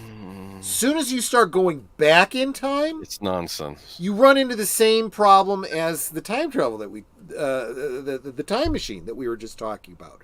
If you go back in time, and I mean in this case, Caesar goes back in time and alters history, then Marky Mark never is on that, you know, that satellite with the monkeys that caused the whole situation that leads to, you know, the Planet of the Apes and the going back in time in the first place. Yeah. You know? Why do you want to leave? He was the hero. He was going to lead the new civilization, and he would get to marry Estelle Warren. And no, I got to go home. It's like, I don't understand. It makes no sense. I got it. He saw Driven. Yeah. There you go. And I don't want to hack on that movie, but it's not a good movie. But obviously, it didn't do that well. It wasn't well, and it's unfortunate because there were so many elements about it that were good. Michael Claude Duncan, for crying out loud! Oh yeah! Oh my gosh! You know, and even that was the problem. And even Helena Bonham Carter and Tim Roth were excellent in that movie. Marky Mark was okay. You know, yeah, he was fine. He was you know, good enough. But yeah. That was a failure. That was a failure of storytelling. Look, we've talked about Tim Burton. He's done some genius work. He's also done some shit. He's kind of hot and cold. I don't think there's very many Tim Burton films that I can look at and go, it was okay. It's either, man, I love that movie, or God, that sucked. There's really no in between with that guy. And you almost have to respect that about him. He's either hot or cold. He's never lukewarm. That's okay. You know, that's still pretty good. But yeah, so that's a great example of a remake or reboot or whatever that failed. But honestly, all the subsequent films that were basically like prequels to the original, pretty good actually, in my opinion.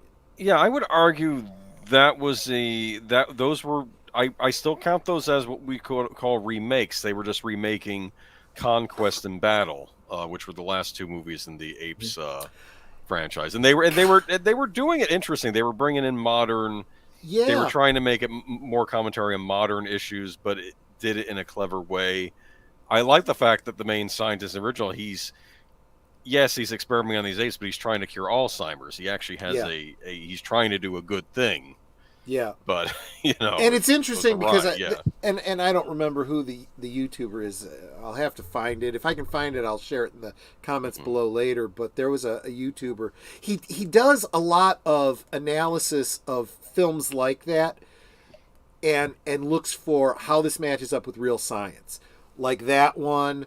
A lot of the zombie movies, all of these vampire movies that deal with viruses and stuff like that. And he looks at real-world science and goes, kind of possible. Especially when they start talking about like, what's that zombie with the fungus that Last of Us.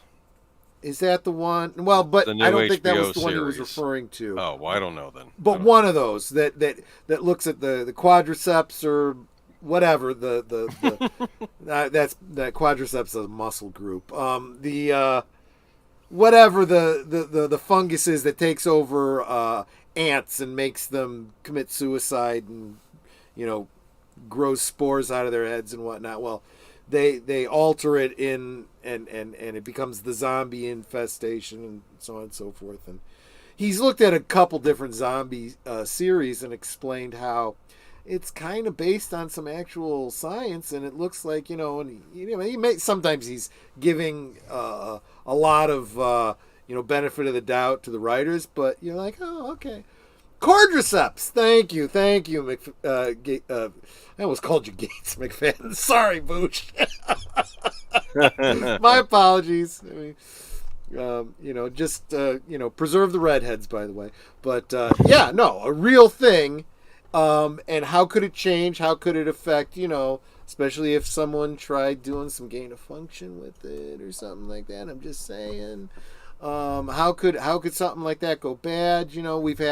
We've had centuries of cautionary horror and sci-fi tales talking about how science can go wrong. Apparently, we haven't learned that lesson. But I digress. But anyway, the reason I bring that up is because he was talking about the attempted cure for Alzheimer's and the genetics and so forth, and what they actually got right in the movie, and it's more than you'd think. It's very, very compelling stuff. But yeah, so I hadn't thought about that before, but you're right. Some of those original Planet of the Apes sequels were actually these prequels, and they're kind of retelling those stories, so they are kind of remakes, but they're done so well you kind of don't even realize it. Yeah, and I'd imagine they would eventually get into the astronaut story in a later trilogy, maybe. But they obviously that was before Disney bought out 20th Century Fox, so I don't know what they have planned now, but because they had set up the astronauts getting lost in space.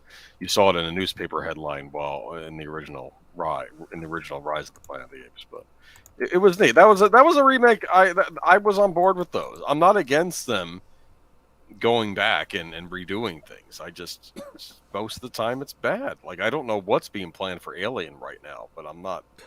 I got a bad. Yeah, and see, this is the other thing too. We've talked about how you need to 28 days later. That was rabies. That's right. Yeah, good example. I think he talks about that one too. Because what you look at these and you say, that's not how this virus behaves, but a mutation of it, or just slightly different, yeah, maybe a fictional version of this could, things maybe possibly. 28 Days Later is a great example. There's nothing mystical about it. They're not undead. They are, infected humans. It doesn't make it any less horrific. In fact, in some ways, it's even worse. But Joe's Atmosphere says, what's your favorite vampire take? That might be getting us off a little bit off topic, but that's hard because when you start going down that route, there's so many different. There is the undead cursed monster where you've got to deal with like religion and demons and stuff like that. There is the, virus passed on, kind of thing, the science fiction-ish version. And And yeah, we kind of touched on if something like Dracula, is it a remake of a previous film, or is it a reinterpretation of the source material? And for legal reasons, most of these film companies have got to say, no. I'm not remaking that Bela Lugosi film that Universal owns the rights to. I am going back to the original book, and I'm writing Bram Stoker's Dracula.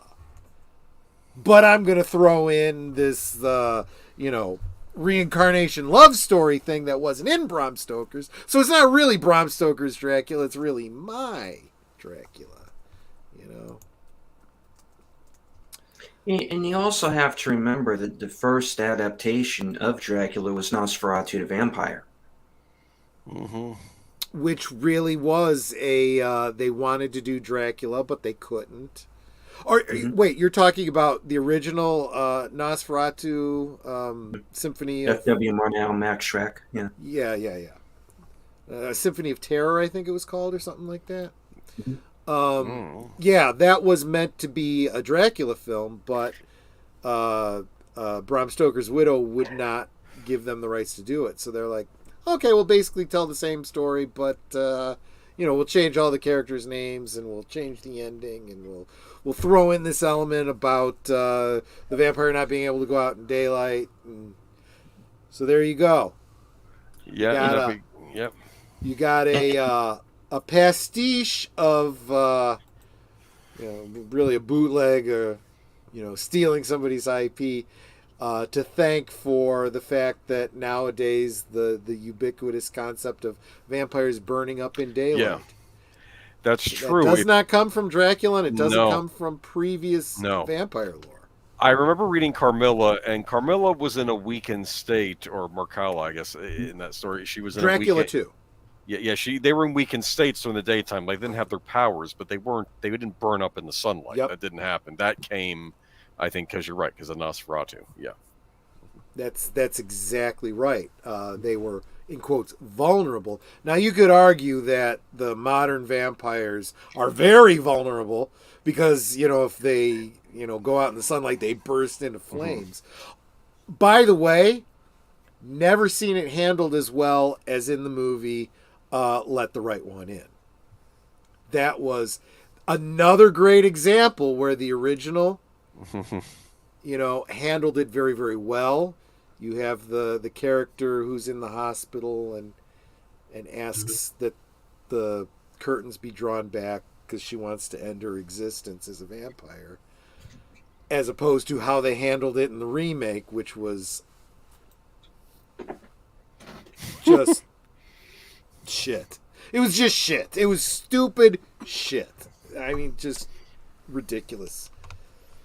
I don't know. It's a storyteller not understanding how to tell a story and adapting something and making it worse. It's taking filet mignon and saying, I can do that, and giving you a hot dog.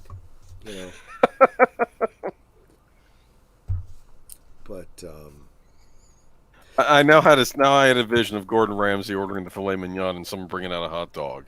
Well, we made it in hot dog shape. Yeah. Exactly. Like it tastes like a hot dog, and him just. So he takes the bun and puts it on either side of your head and says, "What are you? What are you? I'm an idiot sandwich."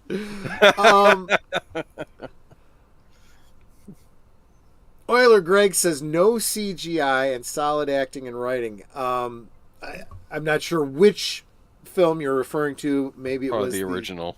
Yeah, but let me tell you something. We've talked about this on previous streams, especially with Steven with us. The idea, and I've said this about the medium many, many times. Back when film first started, the silent films, right? And television became a thing. There was this concept in the writers' and directors' minds that what they were doing was they were continuing to do what they did before. It's just going to be filmed now or televised. They were writing for the stage. It was a stage production. Think about I Love Lucy. right? It's a stage production, but it's being televised to you, right? And man, even into the 70s, you look at All in the Family. It was a stage production being televised to you. Three's Company. You know, especially when they said it was filmed before a live studio audience. Yes, it was. There was a bunch of people sitting in chairs watching them film on a stage, essentially. You know? Heck, back then, I remember when Henry Winkler would come through the front door and, hey, right? And then he'd have to stop and wait while the audience cheered, you know? But they never cheered as much as they did for Marion Ross. Marion Ross. Yep. She'd come on and she'd break characters sometimes. She'd be like, thank you. You know? Because they'd just go on and on and on, you know? Just like a stage production, you know? Why do I bring that up in relationship to this? Because so many great stage productions, whether it was Dracula or, you know, the original stage play before, you know, before we got the Bela Lugosi. In fact, Bela Lugosi, if I remember correctly, had played Dracula in a stage production before the film. They didn't have special effects. It all had to be done on stage. They were all practical effects. And even to this day, they have to get very clever with what they do on the stage. And there is a version of Jekyll and Hyde. I have seen a filmed version of the stage production with David Hasselhoff. Oh. And there is this great scene, and it's a musical. Very good musical. I mean, anyone who's, you know, a real fan of David Hasselhoff knows he's a good singer. There's this scene where he's playing both Jekyll and Hyde. And he does it in such a way, it has to do with the way his hair is worn, you know, either pulled back as Jekyll or loose and crazy as Hyde. And he pulls it out on one side and not the other, and when he's Jekyll, he's got the neat side facing the audience, and then he turns the other way and his hair's all loose and crazy, and that's Hyde. And it's so effective, and he turns one way and then he turns the other way, and like he's talking to himself, kind of that whole Gollum thing, right? Yeah. Gollum, you know, is a great example of that. Of course, it was a CGI character, but you know, the same concept. You see the same person, but you know it's somebody else. You know? And to do that on stage in real time, it's amazing. You know? You don't need special effects. You don't need even makeup effects. You just need some very simple, you know, and good acting. And good acting. You've got to sell it. You've really got to sell it. But I have a question for John Carpenter makes the remakes. You don't remake his. That is actually a very profound way of saying it. Yes, absolutely. Rob true. Zombie did. Now, you know, we've talked about this. It was, you know, we said basically the same thing when we were talking about the Seven Samurai and the Magnificent Seven. I'm not sure, though. Okay, you're calling it a reboot. I kind of see that. It's really a pastiche, right?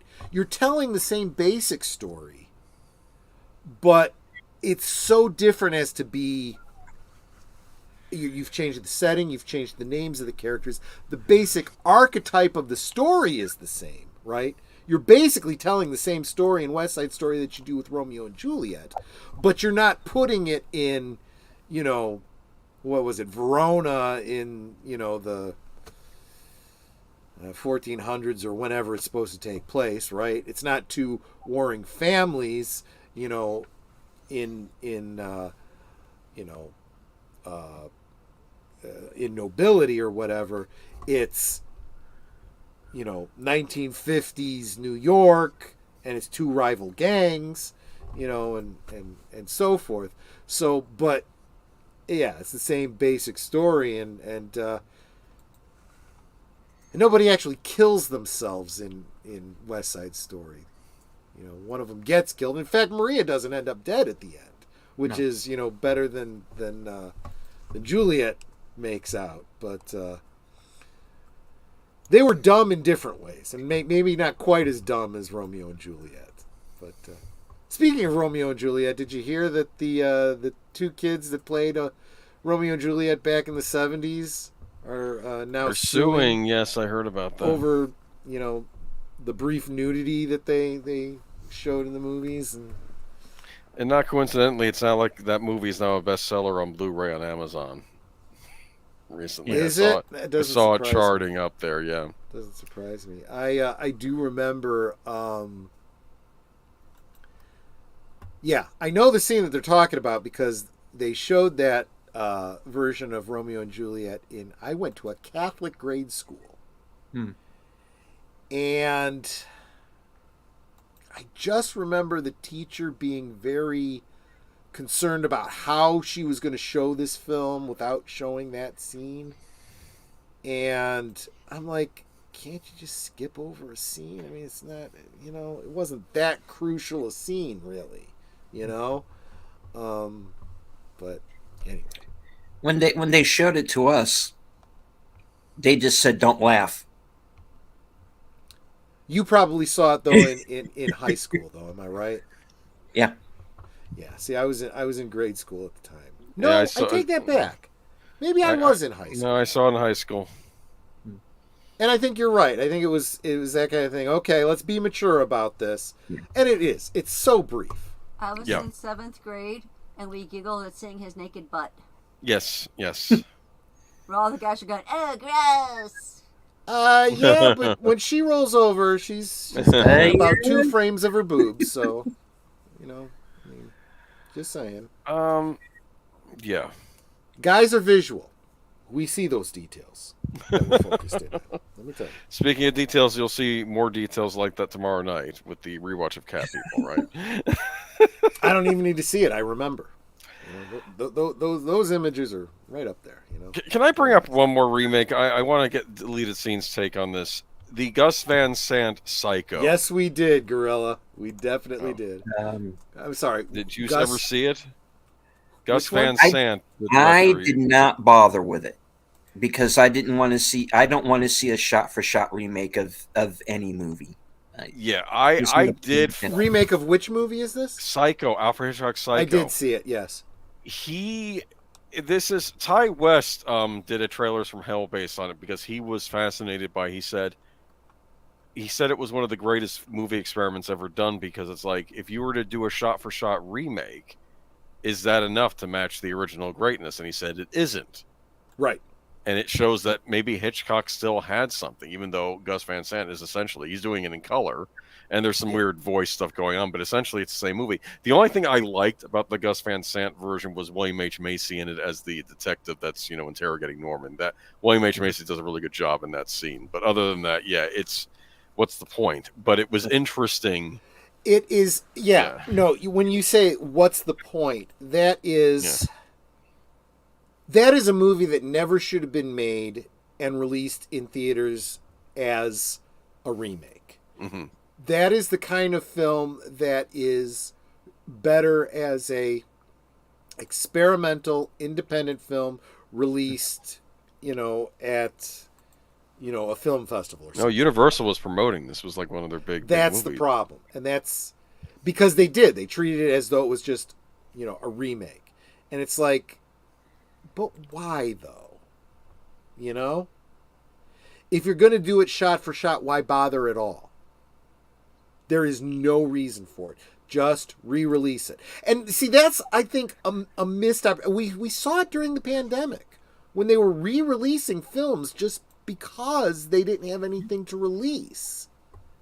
And it's like, some of those movies did well. And it's not like this is without precedent. It was done with Star Wars. It was done with E.T. A lot of these films were in the theaters, and then they were re-released years later. Mm-hmm. Not necessarily with any changes either.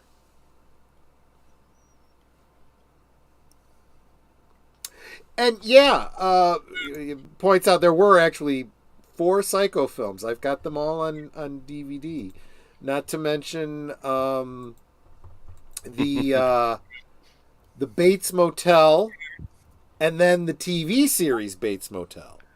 I actually like Psycho 2 and 3. I treat them as like what if movies. I don't treat them as necessarily these are the true sequels.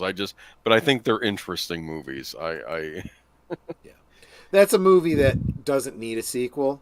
It doesn't, but I still thought they were interesting. I like Dennis Franz. They treated Psycho like the slasher films of that came subsequently, like Jason and Freddy and all that kind of stuff. Well, you could argue, did Psycho start all that? I mean, the original Hitchcock. Yeah, I mean, because and it's been said that the inspiration for Psycho and for Jason and so many others was Ed Gein.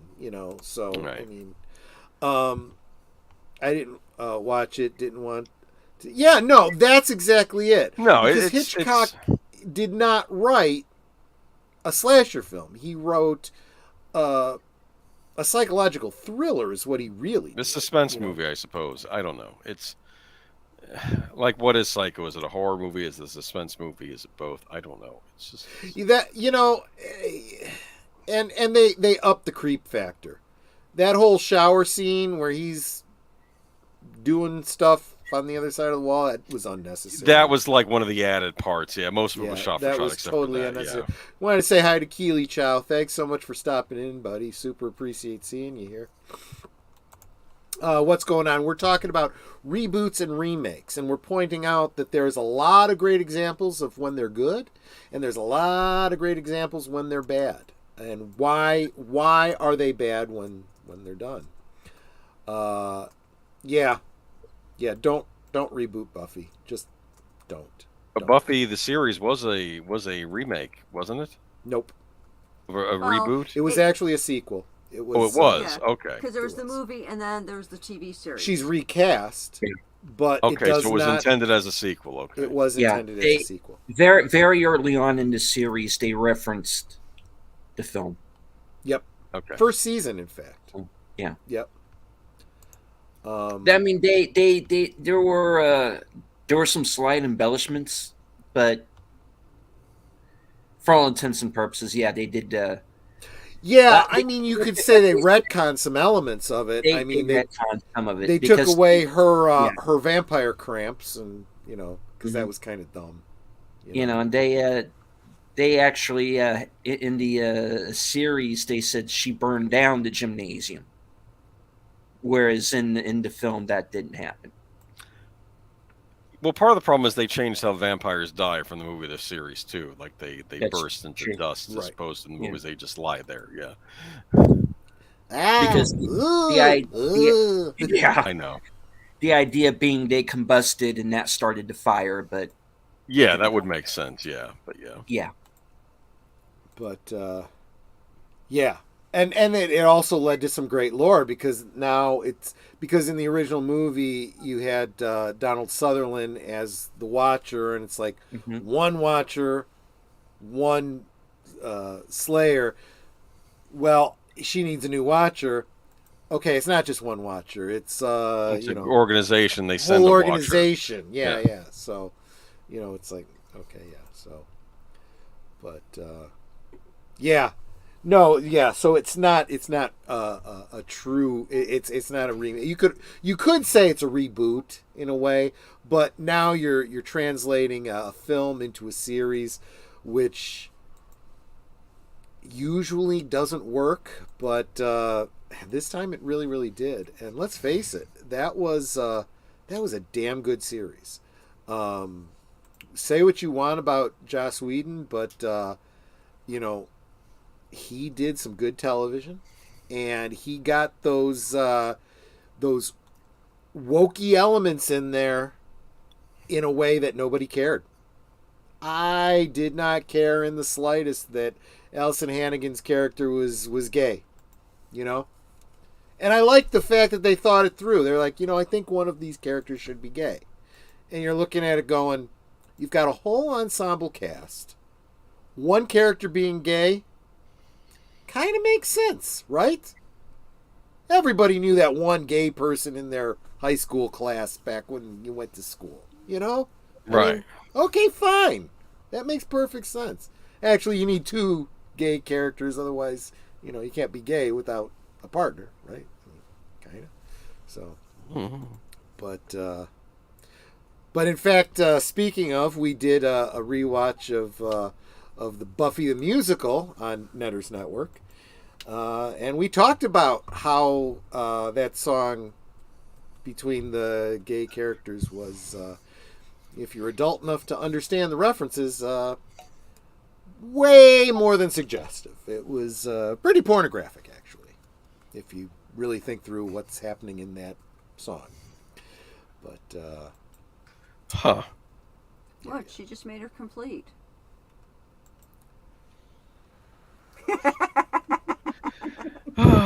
She knows damn well what she's saying, too. But anyway.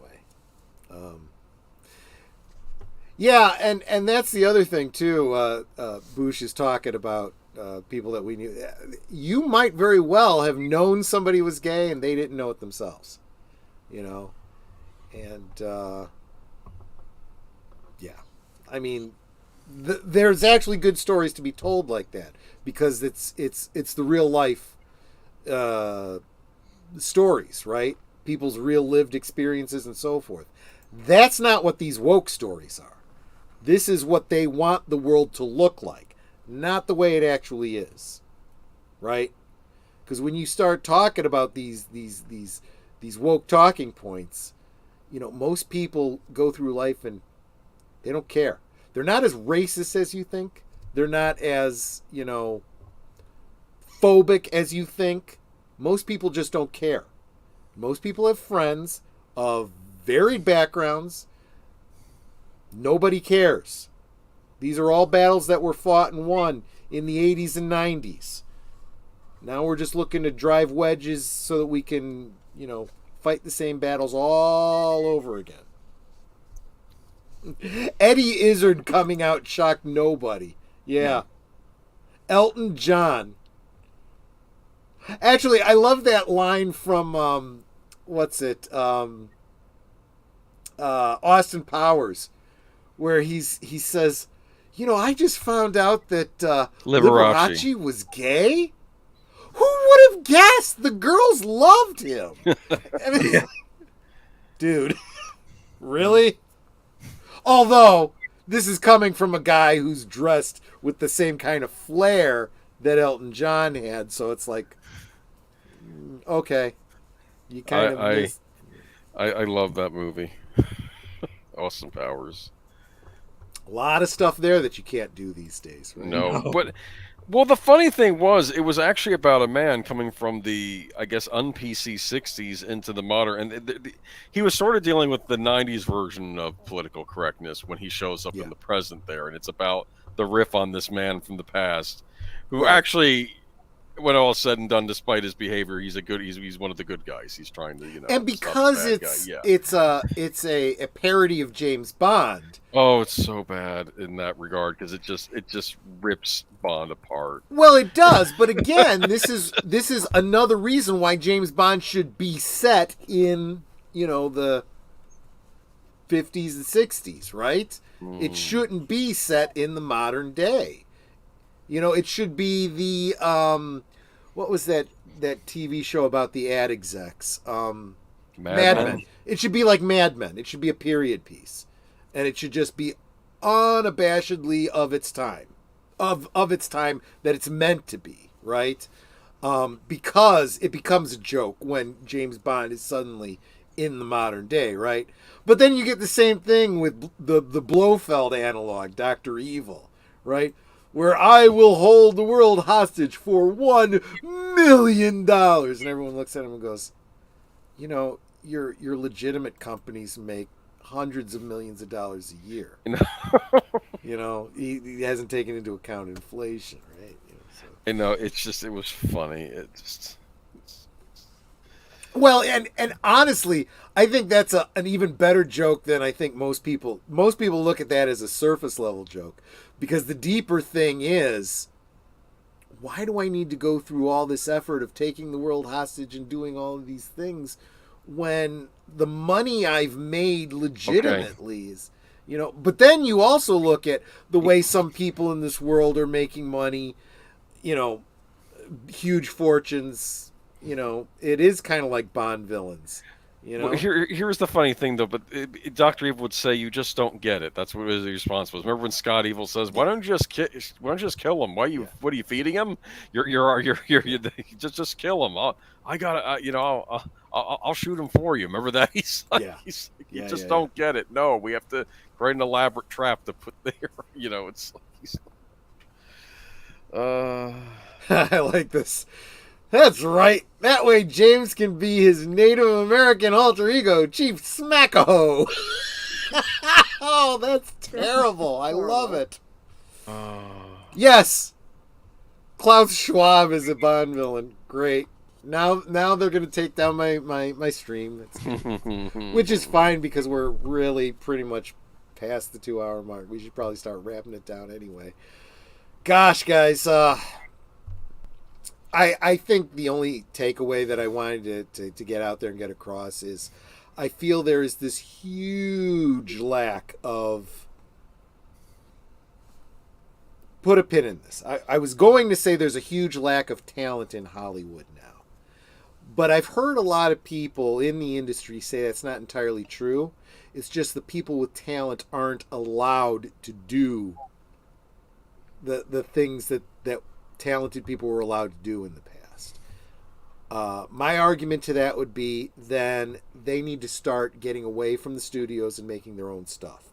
That's how George Lucas made Star Wars. You sort of see this with movies like Maverick that were done by kind of Skydance Studios in conjunction with Paramount, so they had some independence there, right? That's exactly what I'm talking about. Yeah. That's what you have to do. If you are going to do a film in the studio using their property, you're just gonna churn out the toy generating whatever, you know, and you have to at least make it good enough to be entertaining. They're not even doing that, right? The talented people are going off and doing their own independent stuff. Independent film is really where it is. Really. I mean, you know, I can't wait to see the next film Tom Conkle makes. That's what I'm saying, you know. Mark that down, 11:15. I mentioned Tom Conkle, so I can reference him down below later on. There you go. But, yeah, so that's all I had. Any last words on the topic, Stephen? Well, one question I wanted to ask the panel real quick is there a movie you would like to see get remade? Oh.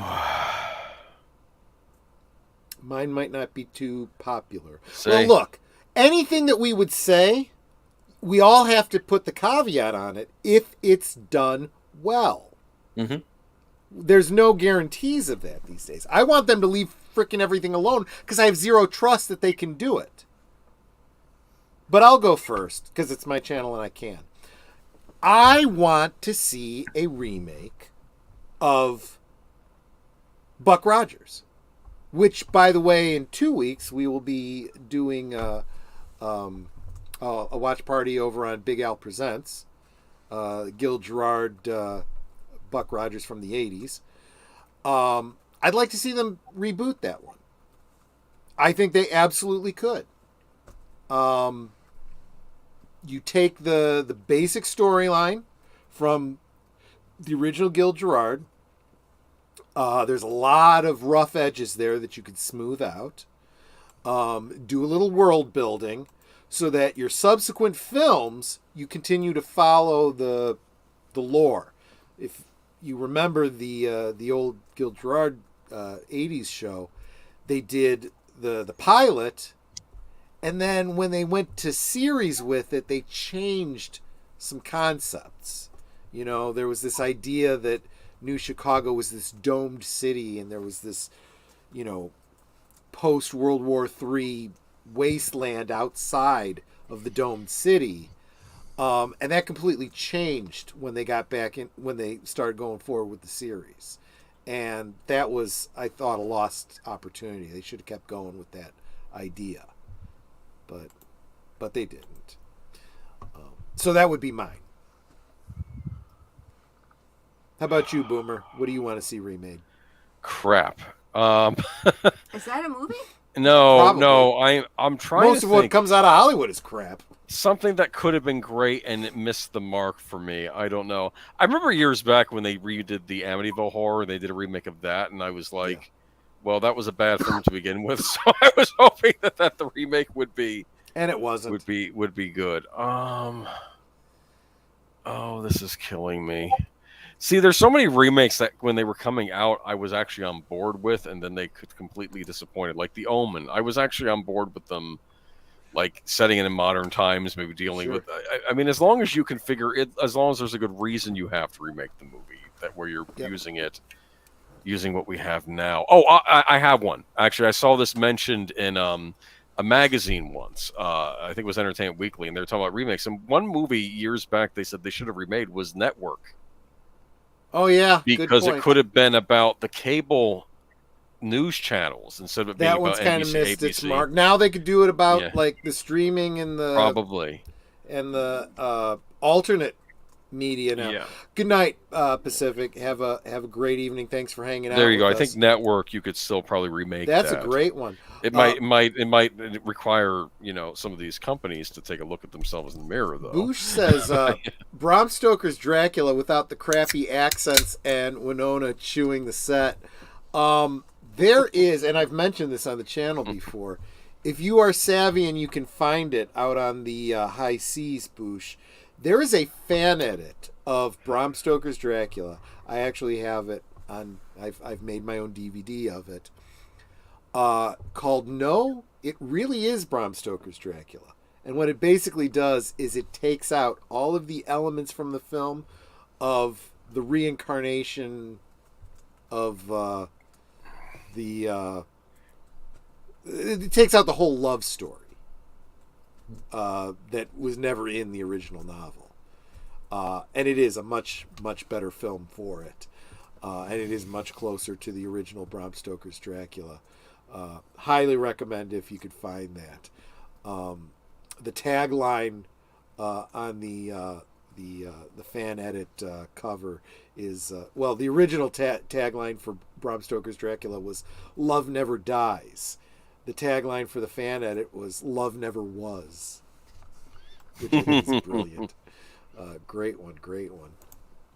But and Gorilla's heading out. We're winding down anyway. Thanks so much for hanging out with us. Random Thoughts. Please, as everyone's saying goodbye and leaving the stream, make sure that if you haven't already, please subscribe to them. Let's support each other as much as we possibly can. Who will give the Ned Beatty speech? I don't know. Yeah. Well, now we're getting into fan casting too. Let's Lewis Black. Let's maybe not. Yeah. Actually, I do want to say, as I have a question too. Is there a movie? Can I ask one question? Is there a remake that either of you liked better than the original? Where the remake is better than the original, in our opinion? Yes.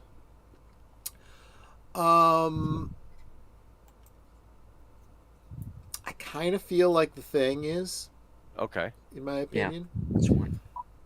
I would agree with Boosh, except there are some elements about the original that I feel are lost.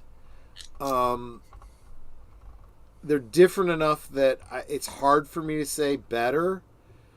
I just felt like the difference.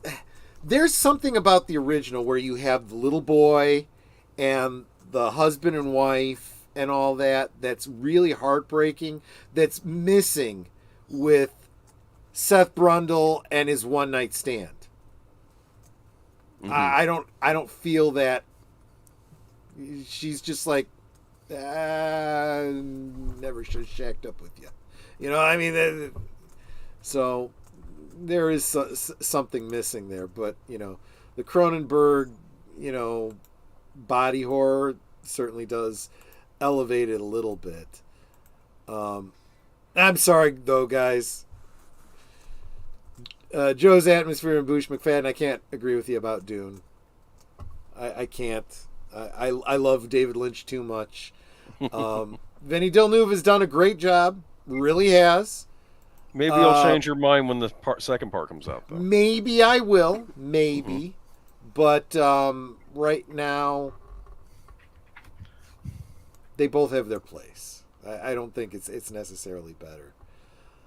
Scarface is almost the same thing. It's a remake, but it's also different enough that it's hard to say that one is really truly better than the other. I do love both movies, though. Yeah. They're Howard Hawks, Scarface. Yeah. But yeah. Gosh, I'm trying to think. I don't know. I can't. I lost track. What question are we on now? Because I haven't been able to answer any of them. What movie is a remake that you think is better Than the original? as a remake than the original? Evelyn's got an interesting take. When Worlds Collide. Oh, this is one she's saying she'd like to see a remake of. Yeah. Okay, I can see that. Since Nedris didn't get to answer that question, what movie would you like to see remade, if any? Actually, the Superman movie where he killed somebody, that one remade without him killing anybody, because Superman doesn't kill. But it doesn't need to be done because we've already got the Christopher Reeve version. True. So can we just eliminate that one altogether? Yeah, there's that. And it looks like that's kind of what they're doing now. We'll talk about that next week. The Weirding Way, I love the idea. Especially given what David Lynch was given to work with. They wanted there to be something marketable like a lightsaber. He's like, well, if you want something like that, instead of light, we're going to go with sound. I thought it was brilliant. I think it's a genius idea. And in fact, I've actually incorporated the Weirding modules into a Star Wars role-playing game. I know one of the questions was a movie remake that you like better than the original.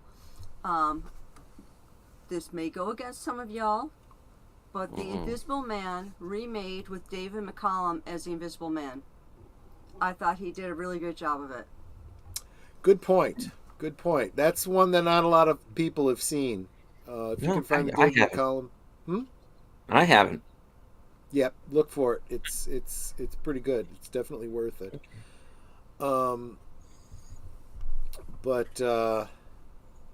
Yeah. So there we go. I think. If I could interject real quick, because this is one I didn't get the answer, which was a movie I would like to see remade and done right. And there is a way to do it right. And this is going to be an odd choice because it's a movie that's kind of thought of as a parody now. But I would really like to see somebody do a straight-up dramatic version of it. Space Mutiny. Mutiny? Take out all of the stuff that you can laugh at. The beard being glued to Cameron Mitchell. All of the goofy 70s stuff that's in there. You can make a serious, dramatic, adult, Battlestar Galactica reboot type story out of Space Mutiny. You could do it. Yep. I could see it working. I mean, half that movie's Battlestar Galactica anyway. Because that's what all of the space scenes are just scenes taken out of Battlestar. And I know that's kind of a weird idea, but I I'm watching that movie going, there are so many ways that if they had the budget, if they did the sets right, and it's not built in a, you know, so obviously in a warehouse and not on a spaceship, you know what I mean? Yeah. You know, and we now know there were a lot of shenanigans behind the scenes as far as, you know, how that was financed and what was going on. But yeah, it is one of their it is my favorite MST3K episode. You know, but Good. I'm watching that and I'm thinking there is a way that you could do this. Oh yeah, all the names: Blast Hard Cheese, Roll Fizzle Beef. Yeah, Yeah. yeah. Oh, Bob Johnson. Yes.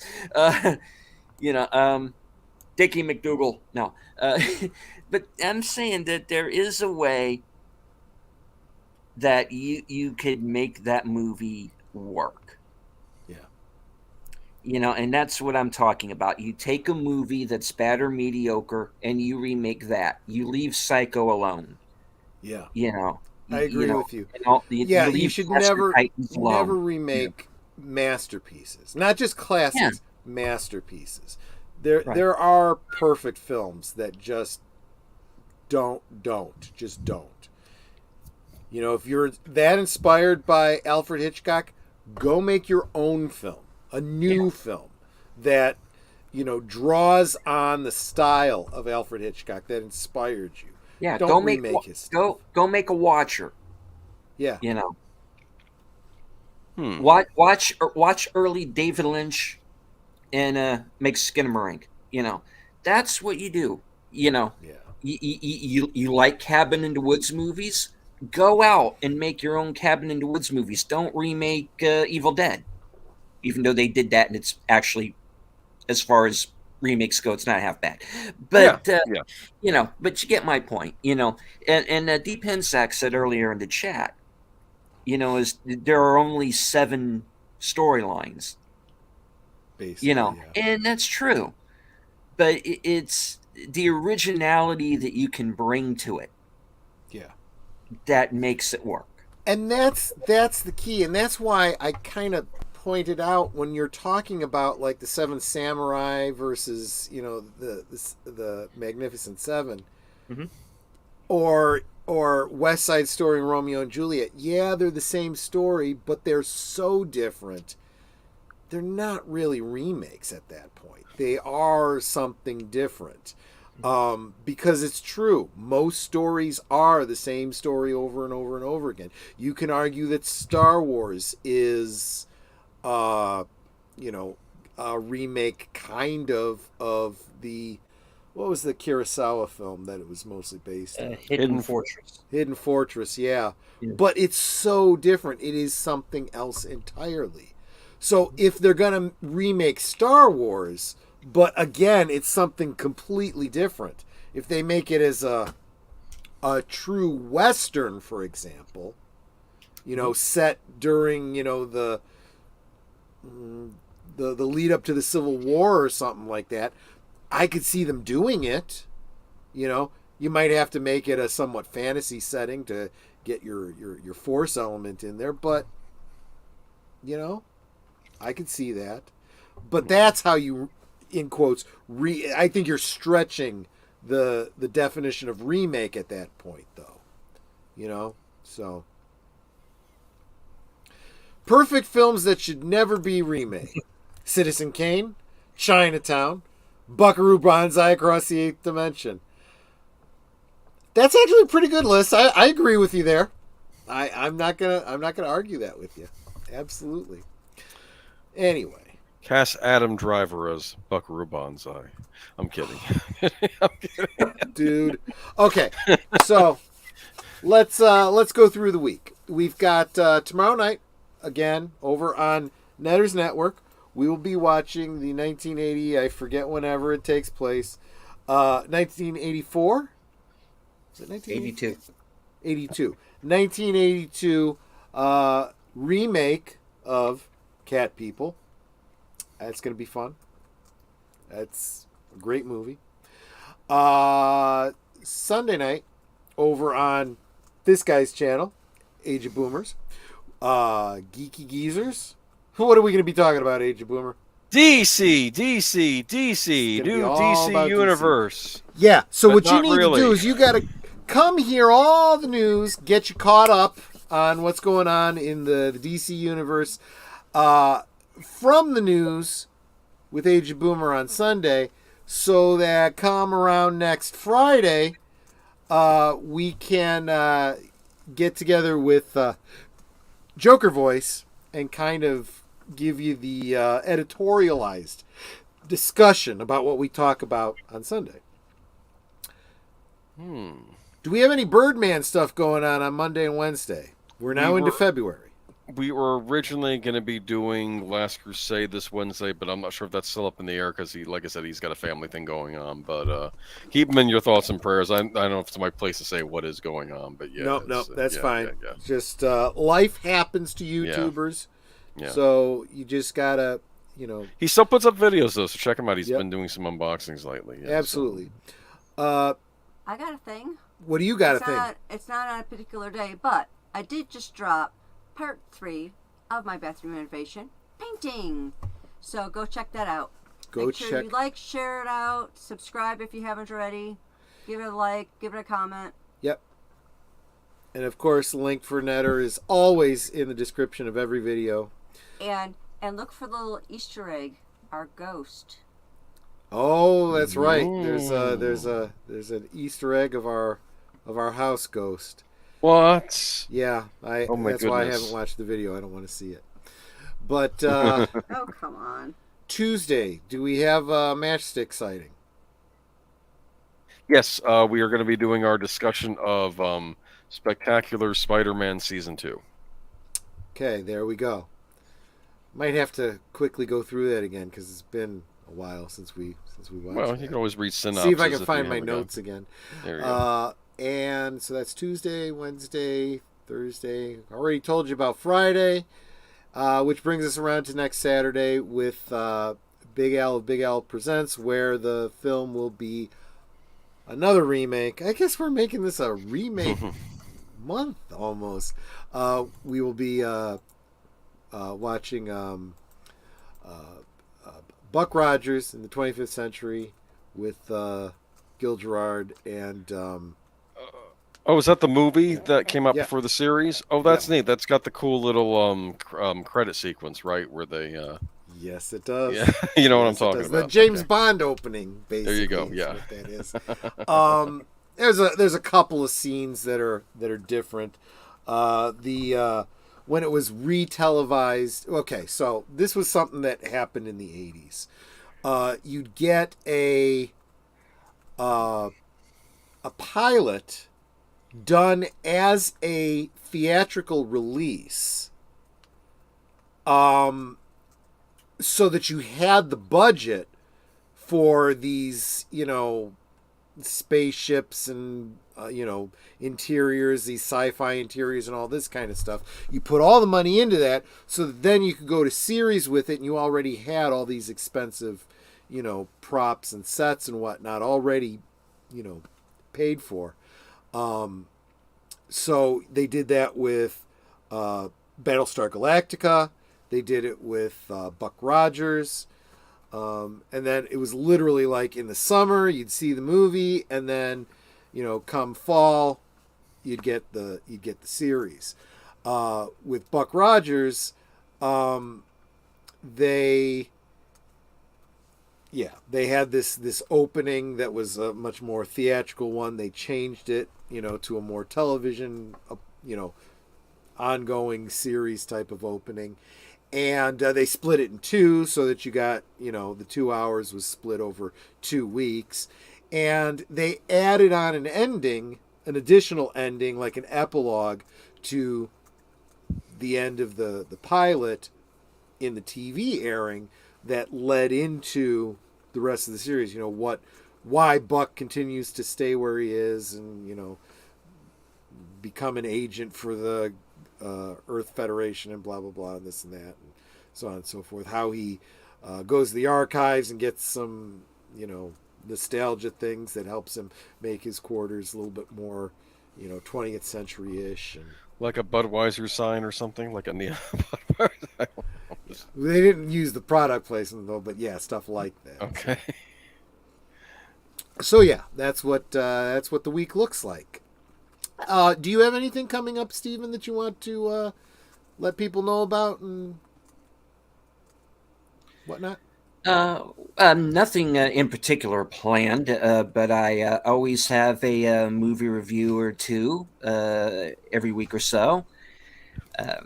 I talked myself into taking up Criminali on his 100 book challenge, so I'm going to be starting that up again pretty soon. And Okay. stay tuned to my channel, and there's going to be new content very soon. Good. Awesome.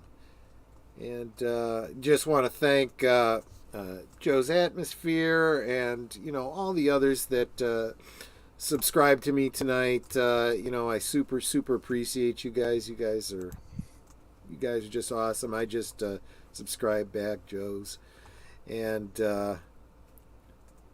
yeah. Now, I see some really good videos here. I'm going to have to check out your stuff here, man. I see at least a passing reference to V. That's pretty cool. So yeah, I'm going to have to check out your content. So there we go. Good. But yeah, so that's everything. Thanks so much, everybody. You know what, Netter? Why don't you just put it the way you do, because you say it so well. Do that thing I do? Do that thing you do, because you're awesome that way. I'm going to come over here close to the mic so I don't sound so tinny. Yep. As I always like to say, we can talk amongst ourselves, and that's all well good and fun, but it's so much more fun when you guys are here with us, dropping comments, questions, trivia, nonsense in the chat. And it doesn't seem like we're separated by miles and miles. It seems more like we're all in the same room, just enjoying each other's company and having a great time. And to us, you're not just friends. You're family. We love you guys, and we really do appreciate you being here. Yeah, and I'll just and I always reiterate what she says about the family, but I honestly have more interaction with you guys in the chat than I do with my own family. So you're better than family. No. What is it they call it? Friends are the family that you choose. That's true. So, absolutely. Super appreciate all of y'all. And yeah, so that's it, guys. Thanks so much for hanging out with us. And if you enjoyed it, hope you come on back, and we'll catch you on the next one. Take care. Good night. Good night, ladies. Good night, sir. Hit it, sweetheart.